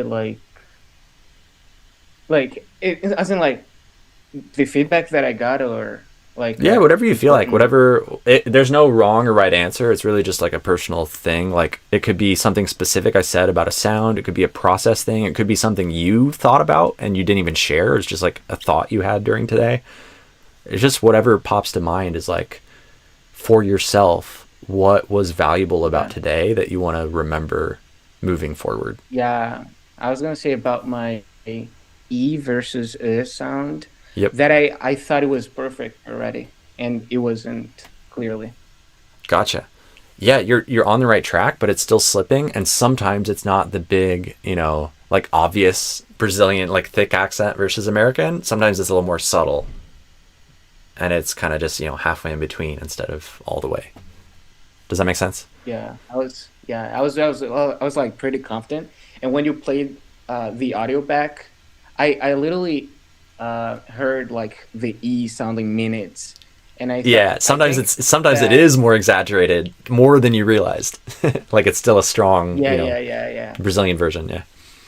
And I think from now on I'll probably like record myself, because I Awesome. didn't do that, and It's good to do. just see stuff that I don't notice by myself. Yep, because you can ask other people for help. You could have a coach help you, but it's good to record yourself, because then you don't have to depend on other people all the time. It's still good to do that once in a while, but like, there's a lot of stuff where you're gonna have the similar experience to today, where just by listening to a recording of yourself, you can be kind of your own coach. There's gonna be some stuff that as soon as you hear the recording, you'll be like, oh man, why'd I do that? It's like obvious. Yeah. So yeah, I would do that too. I don't record myself all the time, like kind of same idea as earlier. Like, there's all these kind of more advanced things to go beyond the low-hanging fruit. Because like, you're doing a lot of the right stuff already, shadowing and minimal pairs and stuff. But then if you sprinkle in a little bit of recording, a little bit of slowing down the audio and the stuff you're analyzing, listening to, shadowing, a little bit of, you know, maybe use Audacity and kind of like zoom in on a sound and listen to the beginning, middle, end of the vowel. You don't have to do these things all the time, but if you're not doing them ever, just sprinkle in a little bit, and I think that will be useful. Yeah. Sure. Like I said, pretty helpful, and I'll try to do that more often. Awesome. Yeah, sounds good. And you're doing great. Keep going. Have you? I forget. Are you in Brazil? Like, have you had exposure to native speakers very much? I forget, like, your background so far. Yeah, I live in Brazil. Nice. Also, I leave don't talk versus a lot. live. Yeah, yeah. I said live. It floated towards E, yeah, instead of live with Yeah, a I, yeah. just to point it I don't out talk live. like very often. Yeah, I don't talk like very often. So maybe that's why, because I'm not like analyzing like the way that I speak, as opposed to like when I'm shadowing, I'll probably go like, oh, he said this vowel, so I'm gonna try to say, the same as the speaker. Yeah, and when you're shadowing, potentially another factor is that you have, instead of kind of going from memory or like kind of a deep internal model of what you think the vowel should sound like, you kind of have like crutches of you immediately just heard the native speaker do it. So you have that like image in your mind of the vowel sound the way they just did it. And so it's easier to copy because you just listen Yeah, to it. But if you're not shadowing, now you have to like kind of generate that sound from yourself, from somewhere in you, if that makes sense. yeah. Like when I'm shadowing, I'm like focusing on the sounds, and when I'm speaking, I'm probably be focused on meaning and try to convey my thoughts. That's a good point too. Yeah. So yeah, you can play with that balance of like do some speaking where you focus. It's kind of like juggling like multiple things or spinning multiple plates. It's like it's hard to do everything, but try to, in addition to having some amount of focus on like the content of what you're saying, try focusing even more on the accent, the sounds as you speak as an exercise. If you're actually, speaking with a real human being and stuff, I'd recommend a lot of the time, yeah, focus on the content, the human connection. Don't worry about like accent and perfect grammar and all that stuff too much. But as a way to practice, try, yeah, like set a timer for a minute or 5 minutes and just like talk to a wall, by yourself, Yeah. and just like explore it in different ways. Play with the accent as you're speaking. Pay attention to your T sounds. Pay attention to your I sounds. Just get curious about different layers as you're speaking. Yeah. Cool. All right, man. I've asked this several times, but I guess I'll ask it again just in case. Anything else on your mind before we go? No, no, no. It's okay. Cool. Well, yeah, I'm rooting for you. If you need more help, let me know. Feel free to send me a direct message. And come to future lives. And I'm rooting for you. Do you like stream like weekly? I think I'm gonna do weekly. Yeah, this is maybe like the third or fourth one, but I think I'm gonna do them every Wednesday, maybe at the same time. We'll see. Maria here said cabo. Potentially, I was gonna end unless you want to join, Maria. Does anyone else want to join? I guess I should wrap up soon here. But I guess if someone else is hungry to hop on real quick, I could invite someone else up. But I do want to wrap up here. So let me know in the YouTube chat if anyone else wants to join. Let me know. But I am either wrapping up now or very soon if someone else wants to sneak in. But yeah, like great work. Thank you. I appreciate what you do, and actually, I wanna like maybe in the future, if I get there, Uh-huh. become an accent coach myself because I think Amazing. it's pretty cool, to be honest. Yeah, I think so Yeah, too.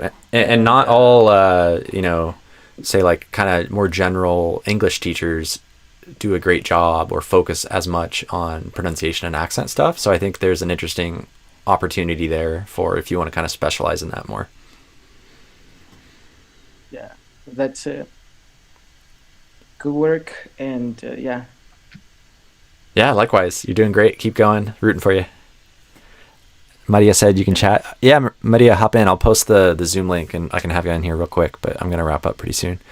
Let me see. Oh, you're already in here. Awesome. All right. Good to talk to you, Gabe. I don't know if I yeah. said Gabe. Likewise, Did I say Gabe? Or something different? yeah, yeah. See you, man. All right. I should have asked about your name earlier, but that's good. See ya. Great to have you on. See you. Bye. All right. I'll admit you, Maria.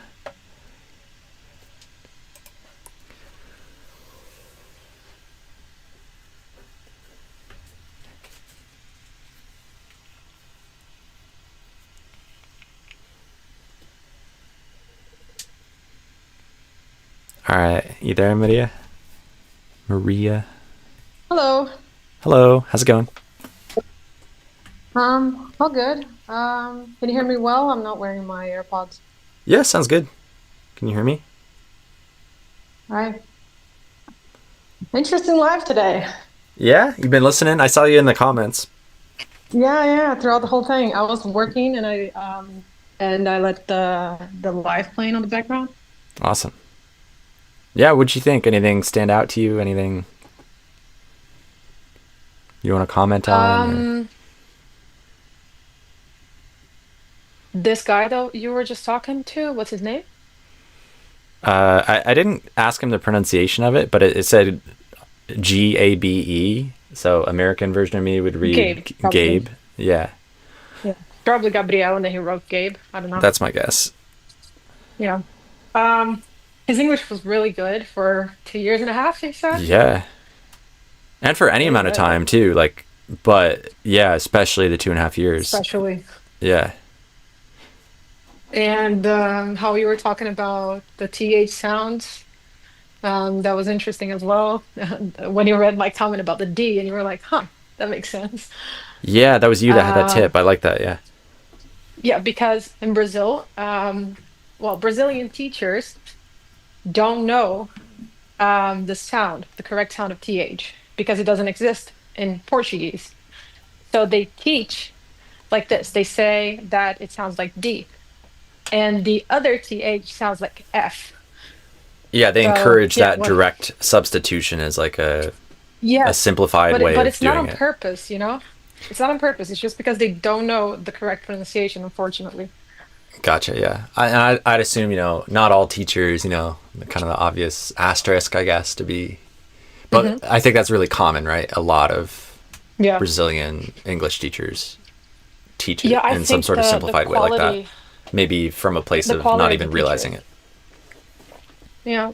I mean, it has increased because when I was a kid, it was hard to find good teachers, but now like everyone has access to your content, everyone has access to YouTube. So I think the teachers are doing better nowadays, but like when I Hmm. was a kid, they would always teach F and D, the TH sounds. Yeah, and maybe F/T. Would they ever teach T, or is it usually F? Like think and whiff, or would they ever do like tink? Hmm. Yeah. So sometimes F, sometimes T. Yeah, to be honest, I used to skip classes when I was a kid, so I don't know. I used I to feel you. hate my English classes. You have no Yeah, it idea. sucks. Same thing in the US. Oftentimes people will take like Spanish and then end up thinking they suck at Spanish and they hate it. And it's really sad. Hmm. Like a lot of the classes Um, and kind of traditional approaches seem to have almost like a negative, like kind of reverse effect on people. yeah, I think if you're a beginner, it's fun, it's nice. Like when I was younger, I had Spanish classes in school, and I thought that was fun because I didn't know how to speak Spanish, so I was learning something. But English was always the same thing, no matter how old you are, like you can be 12 and you can be 15 and you'll be learning the same thing. I really hope this Just on a has, loop. Like, is it like the book goes on the yeah, table kind of thing? mm, a verb to be, To I'd say. be, Yeah, and they don't move and it just gets forward. stuck on that for forever. Yeah, that sucks. Yeah. Um, but I think it's better nowadays. I at least hope. I hope so too. Yeah. So how's it going? How was the live for you? Oh, that's pretty good. What was Uh, your favorite part? oh, that's a good question. People don't often ask me about that.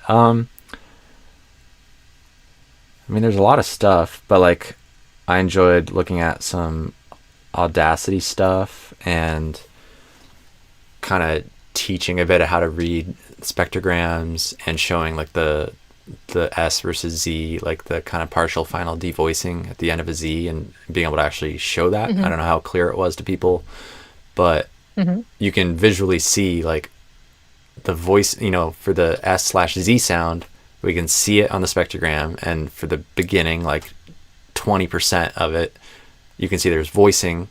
And then the rest, like the final 80% of it, there's no voicing. So you can like visually see it, and then you can play the audio for those sections and hear it as well.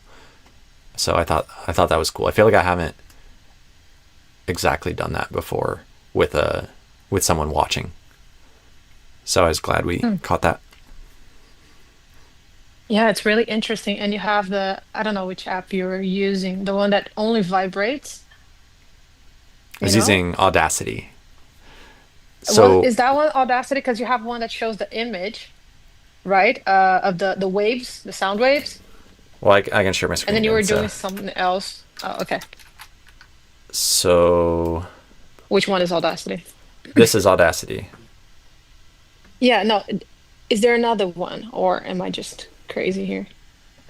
Well, I changed the view for a moment to show this. Mm, Is that what you're thinking of, or something I else? don't know. No, about the vowel sounds. It could have been something in my I don't app, know. maybe. Let me see. Maybe. Yeah, I think it was. It was funny when you were talking about Audacity. I was paying attention to my laptop screen, Uh and huh. I was like, why is this guy talking about Audacity so much? And then it was an app. Yeah, I think it was that. Okay, yeah, this is within my app. Just a little vowel Mm. synthesizer thing, so I can.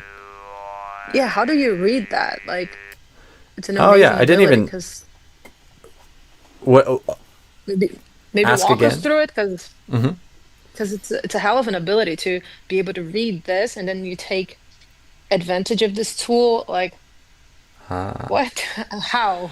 You Yeah, know? that's a good point. I take some of this knowledge for granted, and I don't always teach it. So thank you for asking about that. Hmm. So this is kind of almost like a map of what's happening in your mouth physically. Technically, it's more about like the frequencies. There's kind of like a Hmm. complicated explanation of like this concept of formants and all this kind of fancy nerdy stuff of like the physics of how sounds work, especially like speech sounds and Okay. stuff. But basically, like there's like kind of the rigorous like physics based explanation of like, oh, there's this frequency here and this frequency here, and then you graph it and you get this. But Hmm. conveniently, it also basically maps to like your tongue position in your mouth. So if you imagine if I like turn my head sideways and we have like a cutaway view of the inside of my mouth and where my tongue is, Hmm. the sounds in the upper left of this are where the front of your tongue is going up, and so not the tip. The tip of the tongue is often going to be down, but the front, which is technically a little bit behind the tip, is going up. So if you do like a I or E sound, and then you look at your tongue in the mirror, you'll see that the tip of your Hmm. tongue is down, and behind the tip is going up high, kind of like a mountain. So that's where some That part of could kind of the front of your tongue goes up high. Say again. that would be interesting, like animated. I know Mm-hmm. It's been it's like done in the many times. I beginning. don't have it in my app, yeah, but Yeah. that's definitely out there. You can see animations and images and stuff for sure. And I'll sometimes Oh, show it yeah, to make it like easy to understand. E if I Hmm. do bigger here. Yeah. E I E Hmm. E. You can see my tongue's kind of going up like a mountain. Yeah. So in a way, it's the height of that mountain that is like this variable that is like up and down on this graph or diagram, whatever you want to call it. And so if it's kind of above this imaginary line, this horizontal line here going through schwa, if it's somewhere above that, you can imagine some part of the tongue is going up high like a mountain. And the higher it is, the higher the mountain. The less high, like schwa, there's basically like no mountain. It's just like relaxed. And Oh, if it sorry, I don't goes, see your screen anymore. oh, I forgot. Sorry. Thank you. There No we go. problem. So imagine there's like a horizontal line through schwa here, going through kind of the Hmm. middle. If we're above that line, you can imagine some part of the tongue is going up. So either like the front Okay. of the tongue if we're in this part, or the middle of the tongue if we're in the middle of the diagram, or the back of the tongue if we're in the back of the diagram. So it's like a Okay. ooh sound, like in the word goose, is the back of the tongue going up high. And the E sound, like in the word fleece, is the front of the tongue going up high. And you could also have like a middle of the tongue going up high. And then there's another variable that isn't shown on this diagram, which is the lip rounding. So like how much you're doing kind of like a bikinho or not. Thank you. Yeah. And so like if we do fleece, the E sound in fleece, E, but then we do a bikinho, lip rounding on top of that, you get kind of like a French, like a U like a French oo, like a fronted oo. And then you can even like go back and forth between those, and you could do like ooh, and you can connect them smoothly and imagine like kind of going back and forth on this synthesizer. So kind of a something like that. The lip rounding is a Now little bit. now I hear it. Before it was just noise. That is so Yeah. interesting. Yeah, so different people hear this more easily or have more difficulty hearing it. But yeah, it's like even though it's Well, I synthesized, think it's learning to because I wasn't perceive it, looking. that could be too. The visual might be helpful. But yeah, I can kind of like Because wiggle I this was looking at my around, screen. and you might be able to perceive it as like kind of hear it as like mouth like vowel sounds.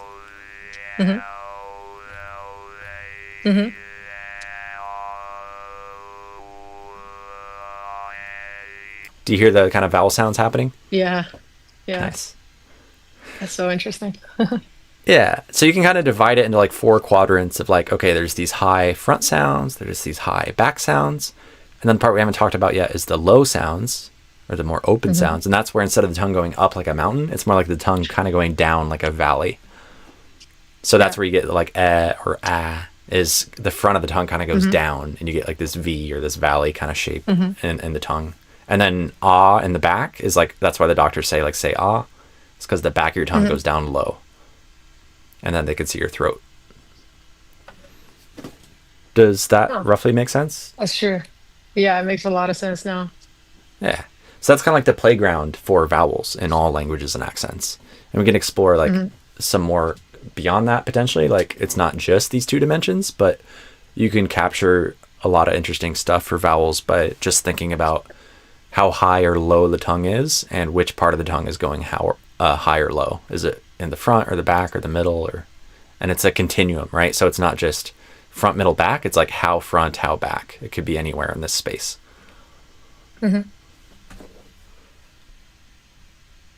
Yeah, that's quite cool. Yeah. Your app is quite cool. I saw Thanks. you posting about it on LinkedIn, and I took a look, and it's really cool. Nice. Yeah, I not super active on LinkedIn, but I've made a few posts there, and I'm glad you saw I that. am, unfortunately. Yeah, it's an important place professionally. Oh, yeah. Well, that's where I got my job, so yeah, I gotta be thankful. Exactly. Yeah. Um, cool. Anything else on your Anyways, mind? yeah, like I need you to judge me. Like anything you were able to spot from this quick chat? It's always tricky because I'm not always. It's hard to focus Paying on what we're attention? talking about and the accent at the same time. So I was mainly Yeah. focused on the content and not the Okay. accent. But like maybe just the word you right now, you might have done kind of a you, almost like the French ooh I was talking about a minute ago, where it's a little more forward. You. And I might do a further back ooh, you, ooh, instead of you, You. you. Mm-hmm. Does that make sense? You. Uh-huh. Yeah, that was Yeah. great. That's a subtle thing, but that's most of the stuff is going to be subtle things at this point for you. Yeah. Exactly. Yeah. Right.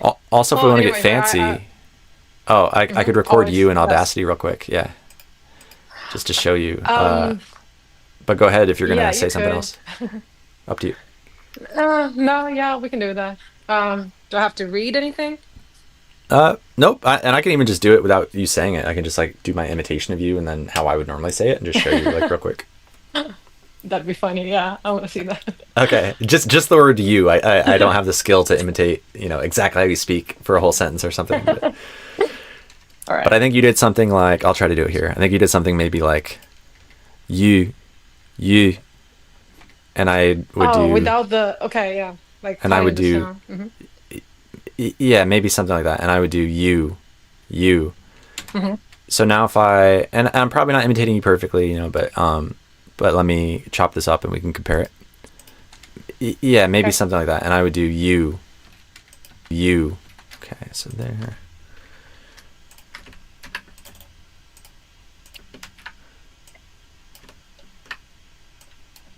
Can you hear something other than my voice? I don't think Because so. I'm wearing AirPods and they should cancel the noise around me, but I don't know. I don't know if other people can hear anything, but I don't. I only hear you. No, if you cannot, maybe they wouldn't. Yeah. Yeah, I think it's okay. You, you, you. Let's see. You, you, you, you, you, you, you, you, you, you, you, you, you, you, you, you, you, you, you. Do you hear a difference in that ending? Yeah, definitely. So my It's imitation like is you're probably saying the not. full word, and I'm not. Yeah, maybe. Let me think about that. It might be. I hadn't thought of it that way, but Hmm. that might work. You. Yeah, maybe you just need to like kind of continue gliding it further You. back. Yeah. I think that probably works. Because, yeah, the way I sometimes break this down for people is like the oversimplified version that some people start with is they'll do just like whatever the consonant is, you know, if it's like do or you, like a D or a Y or whatever, and then kind of like teleport directly to a oo or whatever their version of the oo sound is. But I usually argue that for me, I think there tends to be kind of an extra vowel sound that people aren't expecting in the middle as like a transitional vowel. So it's like you, you. If we kind of zoom in on just this part, you. Even if we end up at oo, oo by the end of it, the beginning of it is more of a you, or even you. It's almost a y. It's like a pretty different sound from a oo. If your brain is expecting oo, we start in a pretty different place. Does that make sense? Yeah. And you might be doing that already. I just wanted to show that. And then, yeah, like you said, I think maybe you could think of it as, yeah, maybe you're kind of cutting it off and you need to just keep kind of gliding the sound further back than what you were doing.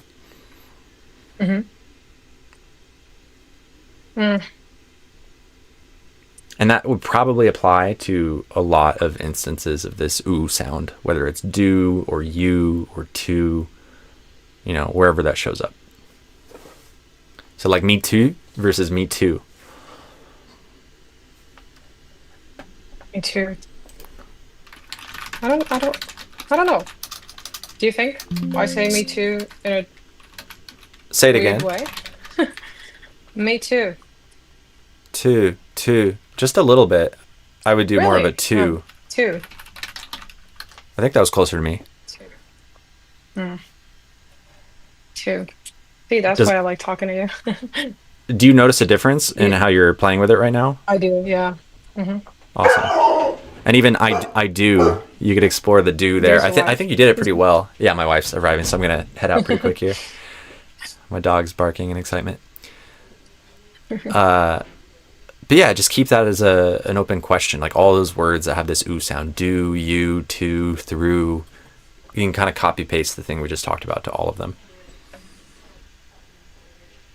Right. Yeah, sorry, I go silent just because I'm just repeating it to myself. No, that's awesome. That's good. You should. Yeah. All right, so I think I should go. Anything else on your mind before we go? No, that's it. Thank you. Cool. Happy to help. Good to have you on the live again. Yeah. Yeah, All right. good to be here. Yeah. Bye bye. Bye. All right. Let me see. Where's my participants window? I can just end the Zoom actually. I'll come back to OBS. I can end the live here on YouTube. All right, everyone here on YouTube, great to see you. Great to have you here. If you do want to become a client, check out the link in my bio on YouTube or Instagram. And you can either, become a monthly, private coaching client where we do a call every week, give or take, privately, one-on-one, or start with a simple single call. And it doesn't make sense financially for everyone, either of those options. So feel free to just take advantage of the free stuff, and that's totally awesome. Free content, free live, etc. But if it is a good fit for any of you, just want to make sure you're aware that I do private accent coaching. But otherwise, yeah, rooting for you and here to help. however I can, however makes sense for you. Checking out the comments here too. So just to read before I go here, Gabe had said I was testing Gemini the other day and it claims to be able to analyze audios and accents. I'm not sure how accurate it is though. I said, oh, interesting. I'll have to check it out. And then Alienígena Turista said, I've made some tests for that purpose and I guess it's not accurate. Try Bold Voice Accent Oracle. There's a free accent guesser there. Yeah, I've played around with Bold Voice is pretty good in general. It's also not perfect. As far as I'm aware, current state of AI accent stuff, it's always evolving though. I haven't checked it in the last like month or two for like Bold Voices stuff, and I haven't checked the Gemini version of things. So, but it, yeah, is not definitely not perfect. I'm not perfect either, but take it with a grain of salt. But definitely tools in the toolbox, use it and see if it's helpful for you. But just realize it may get things wrong, as a human coach can too. So there's my very imperfect, maybe kind of obvious, but my commentary on that. And yeah, I think that's it. Have a good one, guys. And I'll be planning to do this every week on Wednesdays. So maybe see you next week. I'll try to post reminders about it, schedule it in advance and that kind of thing, but planning to do it same time next Wednesday. All right. See you guys.